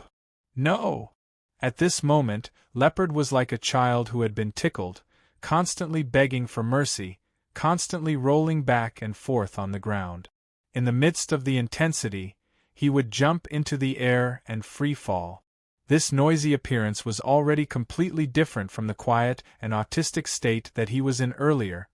Ray Minkai's eyebrows twitched wildly, and he looked like he wanted to say something but stopped on second thought. Although he already knew the fact that Leopard was very unreliable, after seeing the real person, Ray Minkai found that his memory was far less realistic than seeing it with his own eyes. Euphemia had completely given up on the question of why Leobald's voice was almost the same as Leluxio's. As far as she knew, Lucio would never appear in such a crazy state. If that was the case, how could Lucio become Zero, who gave the leaders of the entire District 11 a headache? Ray Minkai didn't know about Euphemia's thoughts. Even if he knew, he would complain in private. In fact, whether it was Lucio or Leopard, both of their voice actors came from the same person, Run Fushan. Therefore, the problem that Euphemia was struggling with was not a problem at all. Of course, this was just a small problem that was not enough to reach the apex. Ray Minkai, Euphemia, I still have a mission, so I'll leave first. Hinata walked out of the door, turned around, and waved to Ray Minkai and Euphemia. In addition, I would like to congratulate the two of you in advance to officially become inspectors. In the future, maybe we sisters will have the opportunity to cooperate with you. At that time, please advise us. Hearing this, Ray Minkai and Euphemia looked at each other and smiled. Thank you very much. We should be the ones to be advised. This time, thank you very much for your support. Hee hee.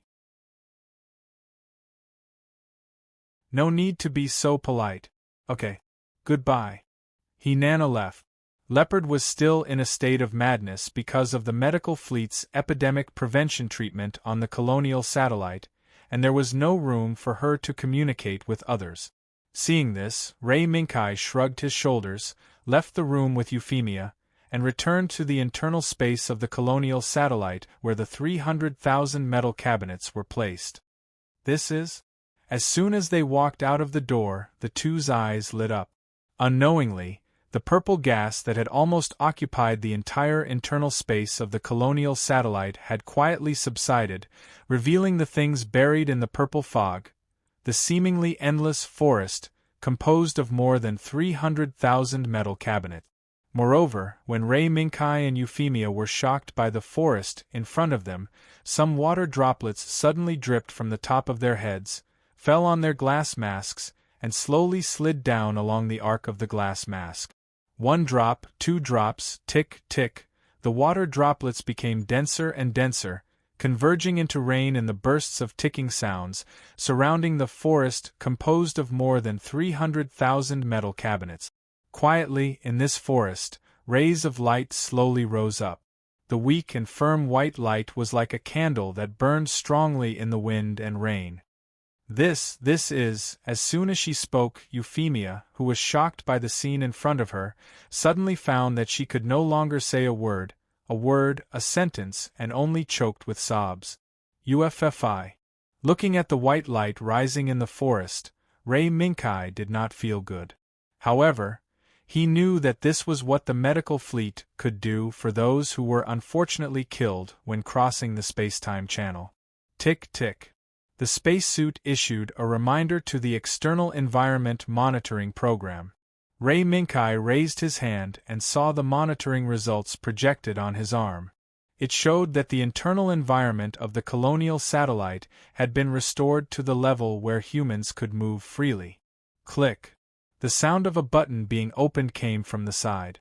UFFI. Before Ray Minkai finished speaking, Euphemia, who took off her helmet without saying a word, suddenly jumped into the arms of Ray Minkai. UFFI. Ray Minkai was taken aback, but he still gently hugged Euphemia. This is good. This is good. UFFI, if you want to cry, just cry. There is no one else here, there are only people who were unfortunately killed. Perhaps your cry can dilute their misfortune. Under Ray Minkai's soft comfort, Euphemia's tears flowed silently. Euphemia was strong. However, after witnessing and experiencing the misfortune of these 300,000 people with her own eyes and being powerless, no matter how strong Euphemia was, she couldn't let it go. At this moment, figures wearing white protective suits with red crosses on the sleeves and back appeared under the white light. They moved in groups of 2 or 3 to the area assigned to them. This was destined to be a mission with more despair than hope. Although there were still less than 3,000 lives in the 300,000-odd metal cabinets, waiting for the medical fleet to rescue them, they were still alive. Ray Minkai and Euphemia had been waiting quietly at the gate, quietly watching the surviving humans being rescued from the metal cabinets by the medical team sent by the medical fleet and sent away. Until the last survivor was sent back to the flagship of the medical fleet, Ray Minkai and Euphemia looked back at the room that had become very quiet since the rescue began. Leopard's crazy voice had already stopped. What was left was only silence. Let's go. UFFI. If Hinana is right, we will meet Leopard again. Half an hour later, Ray Minkai and Euphemia's Turtledove 1 returned to the City of Stars. They were greeted by Coach Wong and Oliphant. Welcome back. Coach Wong looked at the expressions of Ray Minkai and Euphemia, nodded, and said, "Thank you, 2 instructors. I wonder if we have passed the test?" Although they had left the colonial satellite, Ray Minkai's heart was still a little heavy. The sense of oppression was still entangled in his heart. Congratulations to you. From today on, you are official inspectors. However, what you need now is to have a good rest. Coach Wong smiled slightly and raised his hand to pat Ray Minkai on the shoulder. Oliphant, who was standing on the side, laughed a few times. Boys, you are very lucky. You encountered the main job of an inspector on your first mission. Main job. Euphemia, who deliberately diverted her attention so that she no longer cared about the colonial satellite, took the initiative to ask. Yes. Main job. It's just that your luck is really good. After the mission is completed, you don't need to go to the place where the stars shine. Oliphant rubbed his chin a few times, but there was a trace of sadness in his eyes that was difficult for others to detect. The place where the stars shine. Euphemia was slightly surprised and seemed to have understood what was going on. Is it because of those survivors? 2 instructors. Ray Minkai understood. Yes.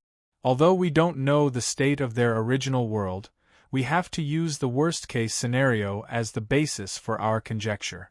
So, if not for those survivors, I'm afraid that in this test, you would have created 2 firsts in the history of the patrol officers.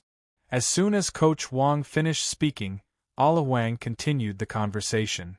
The first mission and you encountered the remnants of a civilization. The first mission is to take the tombstone of the civilization to the place where the stars shine. Is that so? I see. After listening to Oliphant's words, Ray Minkai suddenly felt much more relaxed. Although it's a pity, I feel much more relaxed. At least, they are still alive. Yes, they are still alive. And you are still alive, and you should have some ideas in your mind, right? Coach Wong stretched out his finger and pointed to his heart, then pointed to Ray Minkai's heart. Since you have an idea, you might as well try and realize it. Don't forget, now you are already inspectors of the S.F.P. administration. Immediately afterward, Oliphant stepped forward, pressed Ray Minkai's shoulder, and asked loudly, "Kid, I'm afraid you don't know the full name of our S.F.P. administration. Listen to me. The full name of our administration is Space Future Pioneers, the Future of the Universe Pioneers Administration." After speaking, before Ray Minkai could respond, Oliphant complained to himself. Who gave this name? It's so awkward. What are you dissatisfied with? Oliphant. This is the name that the pioneers personally set for the administration when it was established. Coach Wong rolled his eyes and scolded his partner. Yes, I was just complaining. Oliphant smiled embarrassedly. Next time, I won't let you escape so easily. Coach Wong glared at Oliphant and asked Ray Minkai and Euphemia to take out their badges. Then, Coach Wang took out his badge and pointed it at Ray Mingkai and Euphemia's badges, and said in a deep voice, "Identification number. JG076701, Coach Wang." Initiating the inspector certification process. As a blue light descended from the void, and scanned Coach Wang back and forth several times, a cold and stiff voice sounded. "Beep. The identification number has been confirmed, the vital signs have been confirmed, and the inspector certification process has been initiated. Ready teammates, Ray Mingkai and Euphemia Libritania, confirmed to pass the test. Now granting the inspector certification, please approve." As soon as Coach Wang finished speaking, 2 blue lights appeared above Ray Mingkai and Euphemia's heads. After scanning the 2 of them back and forth several times, the cold and stiff voice also appeared in the ears of Ray Mingkai and Euphemia. Qualification certification complete. Vital signs input complete. Ready teammates, Ray Mingkai and Euphemia Libritania. Congratulations to you. From today onwards, you will become one of the many inspectors, and work together to protect the dimensional universe and not be swallowed by the abyss. The blue light disappeared. Ray Mingkai and Euphemia looked down at their badges that had undergone subtle changes. Although they had some doubts in their hearts, in the end, they had completed their goal. All that was left was to return to Lu Lucio's world.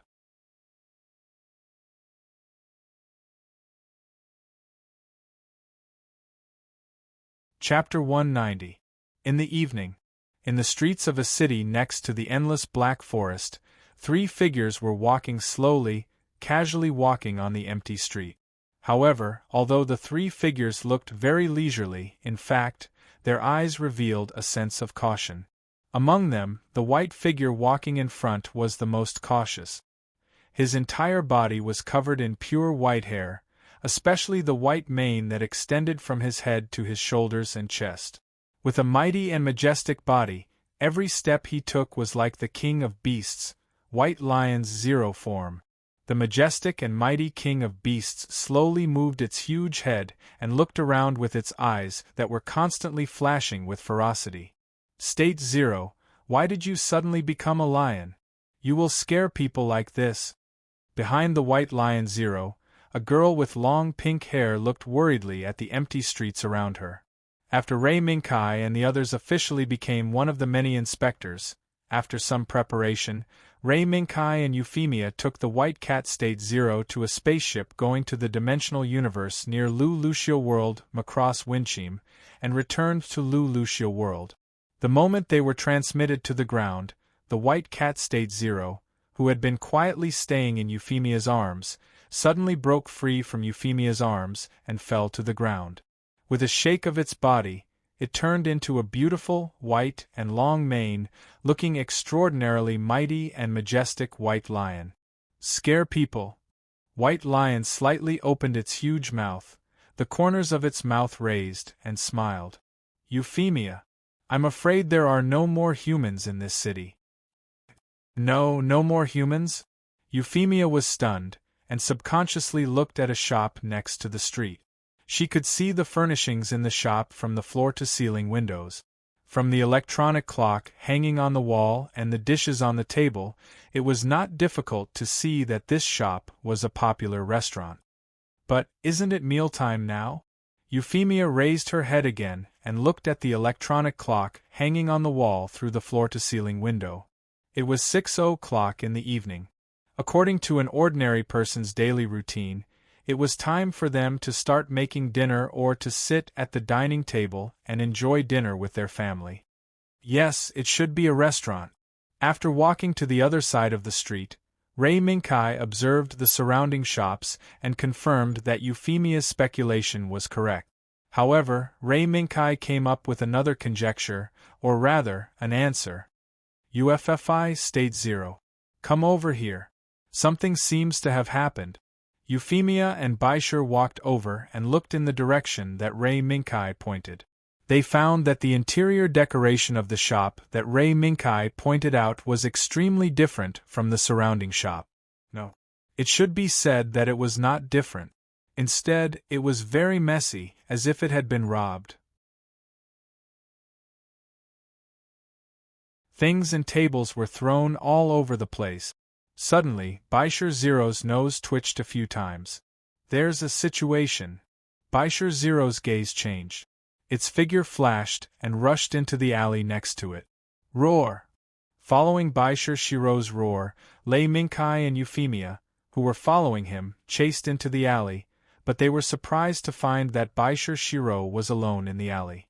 State 0. What did you find? Rei Minkai looked around the alley and asked with a frown. No. It seems to have run away. Baishur Zero opened its mouth slightly, and its pupils were full of caution. Then it asked, Kai, how long have we left this world?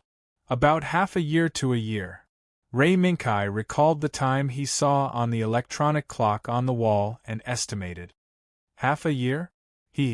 This world has changed so fast. Kai, we may have to hurry. That's what you said, but we have to figure out where we are, right?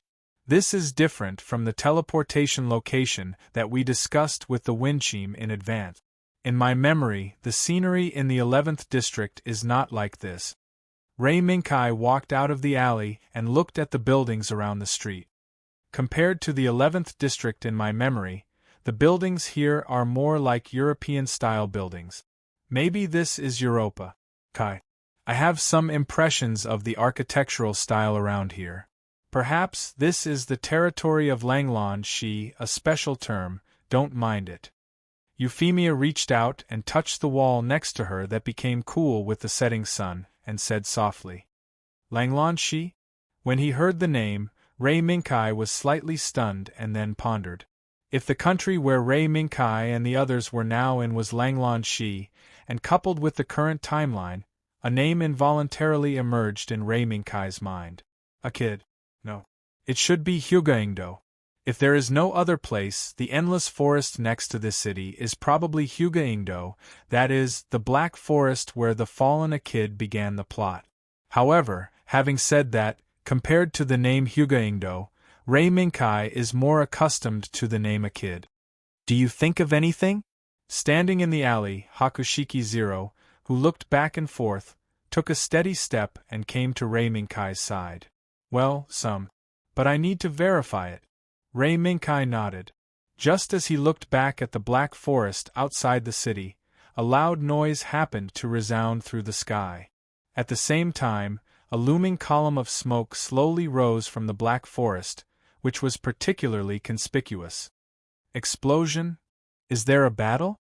Euphemia looked at the column of smoke rising into the air and suddenly realized. Could it be that all the people in this city have evacuated? I'm afraid that's the case.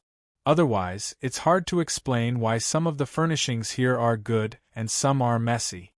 Rei Minkai nodded. If it was really before the war, and they were notified in advance to evacuate, it was very likely to cause this rather contradictory situation. After all, not every boss would pack up all the things in his shop. At the moment of life and death, only those Scrooges would keep thinking about worldly possessions and insist on packing them away. Do you want to go over and take a look? Hakushiki Zero looked back at the alley and took 2 steps forward. Go over and take a look? Do you want to change back to the long-toothed lion and run over and take a look? Rei Minkai shook his head slightly and said half-jokingly and half-seriously, Believe me, in the Battle of Kyushu, whether it is you or me, I am afraid that we have become world-famous. As long as the long-toothed lion appears, I am afraid that in a few minutes, our information will be placed on the desk of the leaders of various countries. Although what Rei Minkai said was true, Hakushiki Zero still snorted coldly. Then you say, what should we do now? Run over with 2 legs? You know that the road in the forest is not easy to walk. Her Royal Highness can't stand this kind of suffering. No, I can persist. What's more, I am not wearing a skirt today. Euphemia was the first to stand up and refute Hakushiki Zero's words. Yes. In order to prevent unexpected situations, Euphemia, who liked to wear skirts, rarely changed into a pair of trousers and long sleeves, which was convenient for an outing in the suburbs. UFFI. Don't worry. We have other ways. Looking at Euphemia's firm expression, Ray Minkai smiled gently. Even if to avoid exposing the long-toothed lion, they had to take other ways to go to the depths of the Black Forest, Ray Minkai still had other options. Therefore, they did not need to rely on their own 2 legs to go to the Black Forest on the famous number 11 bus. After all, this is my first time calling. Ray Minkai chuckled and raised his right hand. Facing the breeze, he snapped his fingers and shouted, "Let's go! Gouda! Pa!" In the sky that was gradually shrouded by night, a meteor suddenly swept across. In the blink of an eye, the meteor that suddenly swept across the sky fell toward Ray Minkai's location at a speed that was almost impossible to follow with the naked eye. Who? The wind whistled and a silver flash flashed over the city. In an instant, a drop, no, it was a drop of silver water with the highest point of Gouda 18 meters and the widest point about 7 meters wide. It ignored gravity and suddenly hovered in front of Ray Minkai. Then, a ripple appeared at the top of the silver water droplet. The tip of the water droplet was like a melting candle. It kept rolling down to the ground, revealing the body protected by the seemingly soft but actually tough silver liquid. Pirate Gouda, Pirate Gouda? White Lion Zero looked at the falling silver liquid and revealed Pirate Gouda's true appearance. He suddenly laughed and said, "I didn't expect you to bring it. Didn't the female doctor say that she wanted to modify Pirate Gouda? It can't wait. Besides, according to Pirate Gouda's current performance, it is enough to deal with the body of this world. What we should worry about is whether Asmodai will appear again." "It will." Ray Minkai's voice just fell, and White Lion Zero immediately gave the answer. Then, White Lion Zero raised its huge head and looked at Ray Minkai and Euphemia. A low voice slowly sounded from White Lion's throat. "I felt a familiar aura just now. That aura, I won't be wrong. Asmodai will definitely appear again. This world still hasn't broken free from the claws of the abyss." "What? Shouldn't he Mimi?" Euphemia let out a cry of surprise, and then she seemed to think of something. "Could it be that those people took advantage of the time when he Mimi brought us back to Star Glory City and ran back? I don't know. But the current situation is that this world is still being watched by the abyss." White Lion Zero shook its head, and then with a stomp of its right foot, it turned back into the little white cat Zero. In a few jumps, it jumped to the front of Pirate Gouda's cockpit. "No matter what we should do now is to go to the Black Forest to investigate, and then make a decision. Kai, I hope your speculation is correct." "I have a hunch. My speculation will be correct." Ray Minkai nodded, reached out and held Euphemia's small hand, and boarded Pirate Gouda together. Facing the setting sun in the west, when the silver droplets turned into silver liquid and condensed into Pirate Gouda's cloak, Pirate Gouda, who landed on this world for the first time, raised his pair of bright eyes and took the first step towards the Black Forest. At this time, far away in a castle in the center of Langlon West, White Wolf Fortress, Anno, who was appointed as the commander of the specially set-up Zero unit, was nervously looking at the movements of his unit on the main screen. Every time a mech of his unit, Nightmare Alexander, rushed into the enemy Nightmare unit and self-destructed, his expression would ease a little. However, this relief didn't last long. When a new enemy appeared on the main screen, when his unit continued to self-destruct, but failed to eliminate the enemy as planned, Commander Anno's expression became more and more flustered and exasperated. "Commander Anno." At this moment, the girl who had been silently staying in her seat suddenly left her seat and came to Anno's side, using her clear and serious eyes to look at the flustered and exasperated face. "It's been 40 minutes since the 132nd unit began to retreat. Now, it should be time for the Zero unit to retreat." This was undoubtedly the most rational and correct suggestion. At this moment, under the situation where there were more and more enemies, and their own troops were getting fewer and fewer, it seemed so correct. However, Commander Anno would not accept this suggestion. In his understanding, the main members of the Zero Unit were nothing more than the people of District 11 recruited from the settlement area. With his understanding of the people of District 11, sending the people of District 11 to the front line to die, or even choosing to self-destruct in order to let their own troops retreat, to use this to kill the enemy, this was nothing more than a normal thing. What a joke! Aren't there still enemies jumping around in the combat area? If they rush into the retreat route of the 132nd Unit, then wouldn't the 132nd Unit suffer heavy casualties? Isn't the purpose of the Zero Unit set up to cover our troops? Now, in this state, it's nothing more than the best time for them to serve our country. What a joke! Suddenly, just as Anno kept defending himself and the remaining Zero Unit to stay on the battlefield and fight the enemy to the death, a cold and dull voice came from the door. When everyone heard the voice and looked back, Anno raised his hand in disbelief and pointed at the group of people who had filed in from the door. He pointed at the black figure in the middle of the crowd and said in a trembling voice, It's you!" Anno's trembling did not last long before he was interrupted by Anna Gurman's voice. Report, report.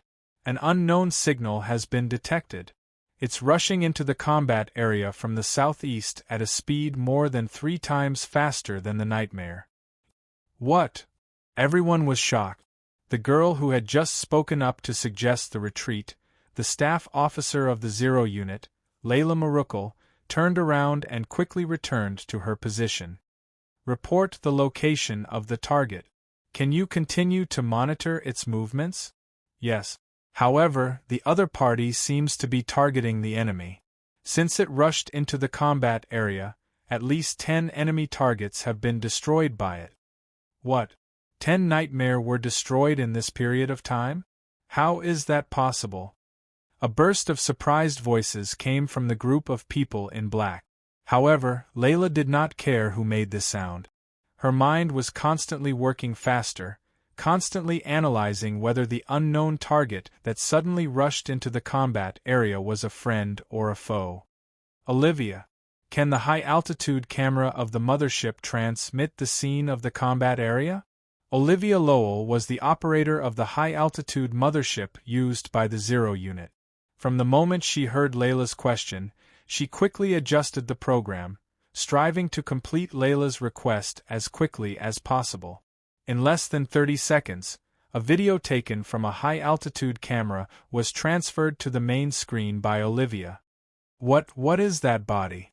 The latest nightmare of the Britannia Empire? Although this video could only be taken from an overhead perspective, it did not let everyone miss the actions of the unknown target that they were paying attention to. Light. As the unknown target raised its hand, a dazzling light rose from its right hand. With a wave of its hand, it easily cut the nightmare of the Britannia Empire in half.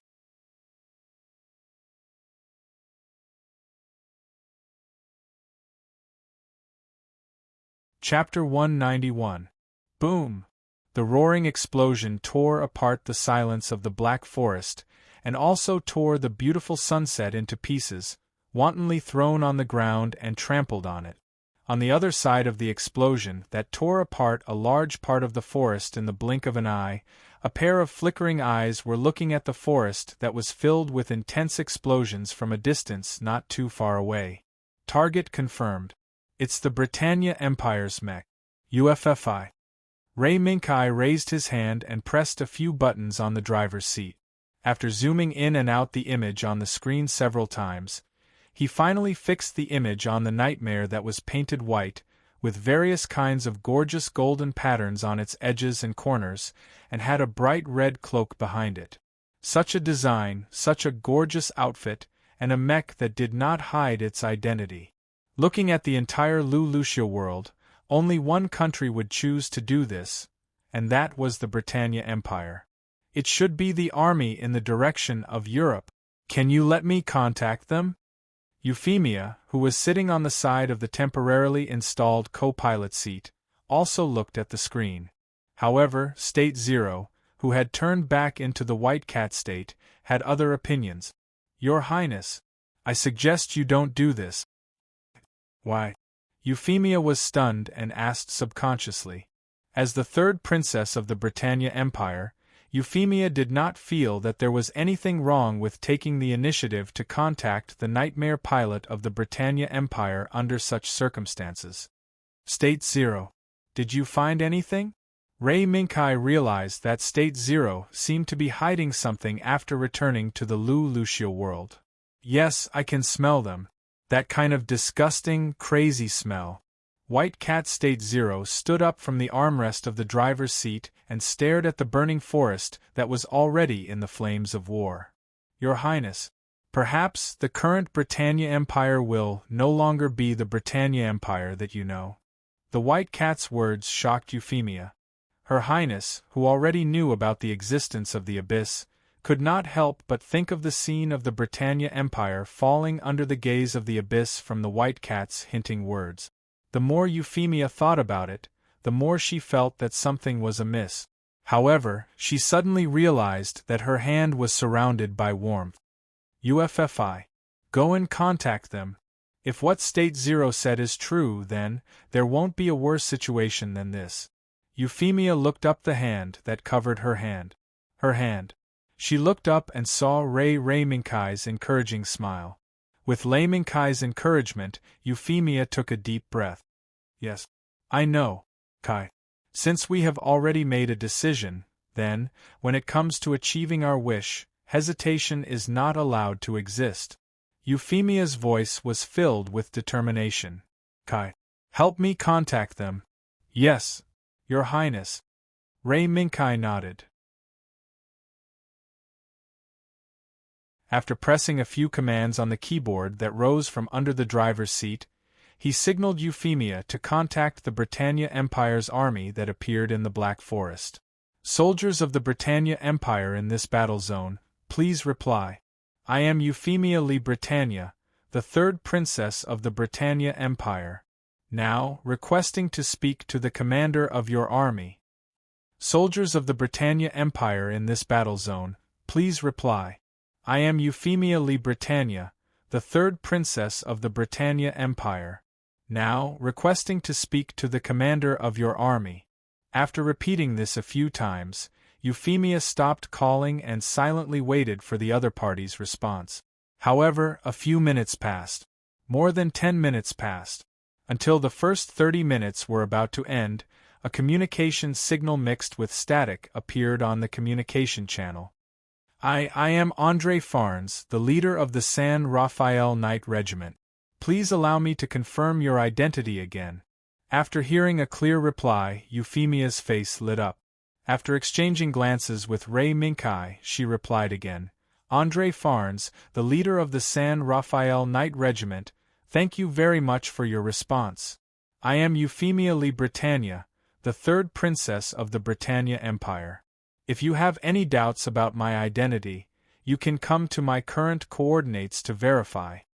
Then, Ray Minkai sent his coordinates to the man who called himself André Farnes, the leader of the San Rafael Knight Regiment. After the two finished this series of actions, André Farnes also disconnected the communication. What a bold decision, Kai. White Cat State Zero, who silently watched Ray Minkai and Euphemia's actions, said slowly. Maybe it's a little bold. However, if we don't take some risks, I'm afraid we won't be able to determine who our enemy is in a short time. Ray Minkai nodded. When he and Euphemia exchanged glances, the two tacitly decided to expose their existence and see what the Britannia Empire's army would do. If what White Cat State Zero said was right, then in the previous battles, State Zero and Ray Minkai, who killed Asmodai twice, were likely to be the target of the enemy hiding in the dark. Of course, after the Battle of Kyushu, Euphemia, who went to the universe with Ray Minkai, the news that Cornelia and the others unanimously decided to release, was also likely to be the target of the enemy.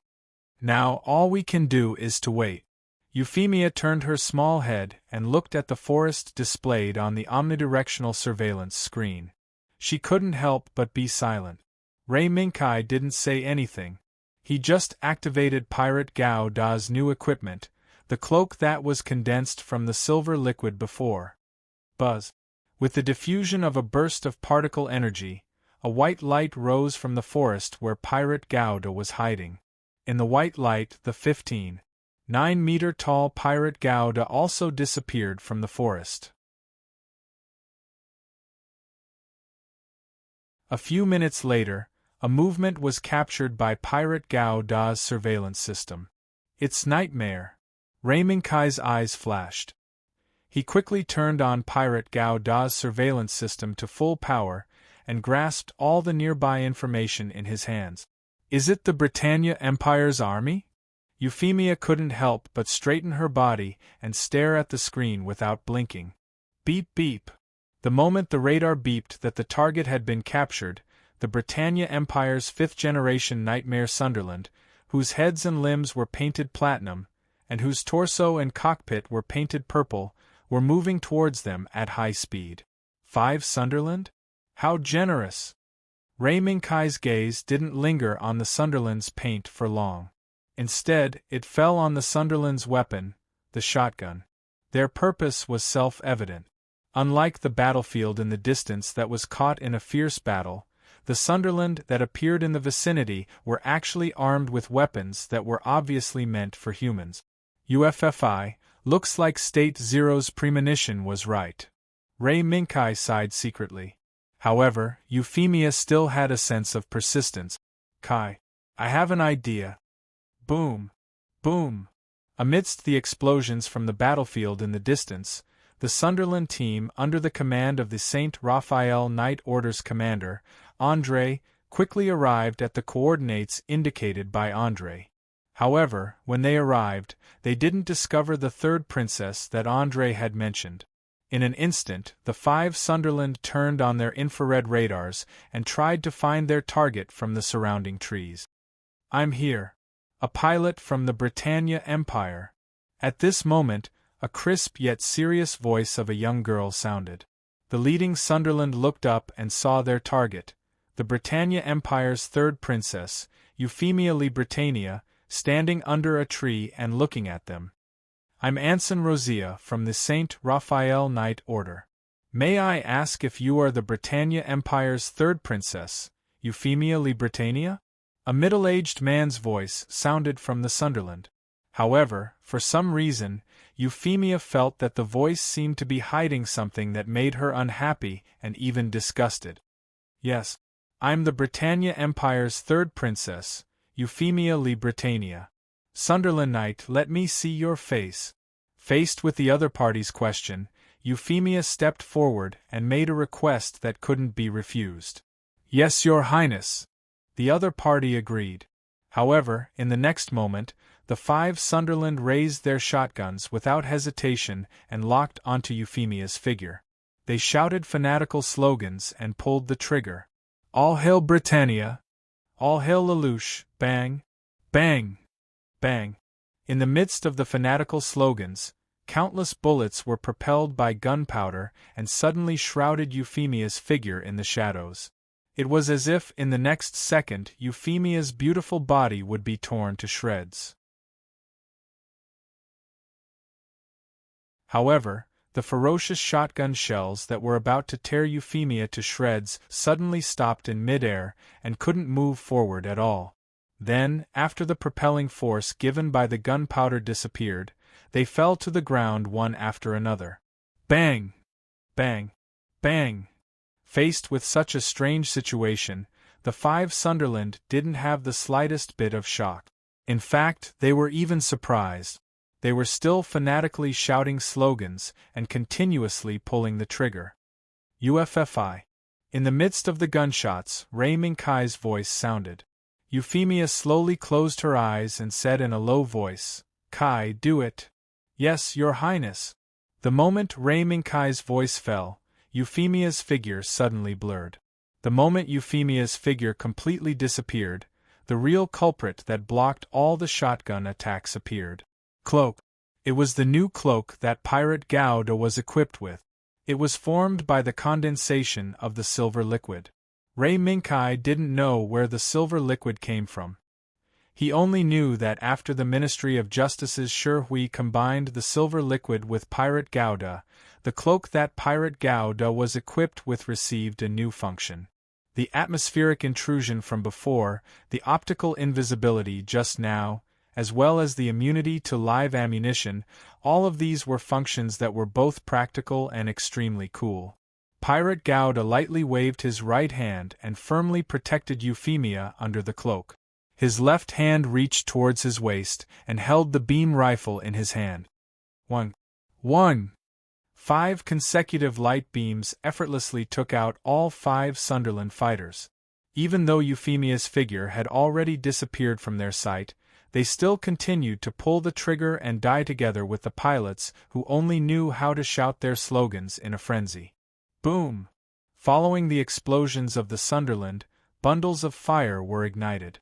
Euphemia walked out from under Pirate Gouda's cloak and silently looked at the 5 bundles of fire. UFFI. Following Pirate Gouda's half-kneeling, Ray Minkai also walked out from the opened cockpit. Hearing Ray Minkai's shout, Euphemia shook her head and turned her head to look at Ray Minkai. No, I'm fine, Kai. I just feel that things that I expected came too early. Let's go. Since Britannia has already treated you and me as enemies, then the enemy of our enemy is our friend. At the very least, we need to find a way to understand the changes in this world. Ray Minkai was gratified by Euphemia's cheering up. He turned back to the cockpit and controlled Pirate Gouda to bring Euphemia back to the cockpit. At the same time, he looked at the black forest that was gradually burning in the distance and said, "And let's go, Kai. Our footsteps will not stop because of this. The future of humanity in this world must not stay on Earth." Da-da-da-da-da. The roar of machine guns had already become the main melody of the Black Forest. In the midst of the roar, whether it was the dominating carnivorous beasts of the Black Forest or the weak creatures, all of them made the same choice. They used their fastest speed to escape the battlefield that was ignited by the killing machines created by humans. Boom! A white nightmare Alexander that was lying on the ground, relying on its 4 limbs to move at high speed, leaped into the air amidst the rain of bullets created by Sunderland's 5 Sunderland squadrons. With a fearless attitude, it dove into the midst of Sunderland's troops and self-destructed. The self-destruction of the Alexander had instantly dragged the 5 Sunderland squadrons, who were well coordinated and could strike fear into the hearts of their enemies during wartime, into hell. With the intensification of the battle, such a situation kept repeating. However, at a certain moment, at the moment when the battle was at its most intense, the Sunderland members who were fighting against Alexander, who was not afraid of death and was forcefully slaughtering his way out by self-detonating, actually began to retreat in unison, gathering towards another direction at an accelerated speed. And that direction was not the 132nd Troops retreat route that the Alexanders were in charge of defending. The enemy is retreating? Among the Alexanders, an agile Alexander that constantly relied on its mobility to hunt down Sunderland troops hid in the shadows and watched the gradually retreating Sunderland troops. Afraid of death? Then I'll let you have a taste of death. Suddenly, the eyes of the Alexander's pilot lit up with a circle of red light. With a crazed expression, he piloted the Alexander and rushed along the Sunderland's retreat route. He sprinted all the way. Just as Alessandra was biting Sunderland's tail and had caught up to a pool with a wider field of view and not too deep, Alessandra's pilot suddenly felt a jolt in his heart. He subconsciously hid his ride, Alessandra, in the shadows and secretly observed the pool in front of him. He saw. At this moment, there were more than 10 Sunderland troops surrounding the pool. They were either holding machine guns or spears. The only thing they had in common was that they had locked onto the huge figure standing in the middle of the pool and were waiting for an opportunity to attack. So tall. It's even taller than the Alexander. As soon as he saw the figure that was at least 16 meters tall, the Alexander pilot's pupils shrank slightly. He had never seen such a Gouda with such a mighty steel body. A new nightmare? No, that's not right. It doesn't smell like a nightmare. Suddenly, the Sunderland troops that were tightly surrounding the pool moved together. The air above the pool was filled with the frantic shouts of the pilot. All hail Britannia! All hail Lelouch! For the Supreme Emperor, we present the head of the traitor. The battle had begun. You're tuning in to the Phoenix Knights YouTube channel. Don't forget to subscribe and join us on this journey to catch the most captivating stories.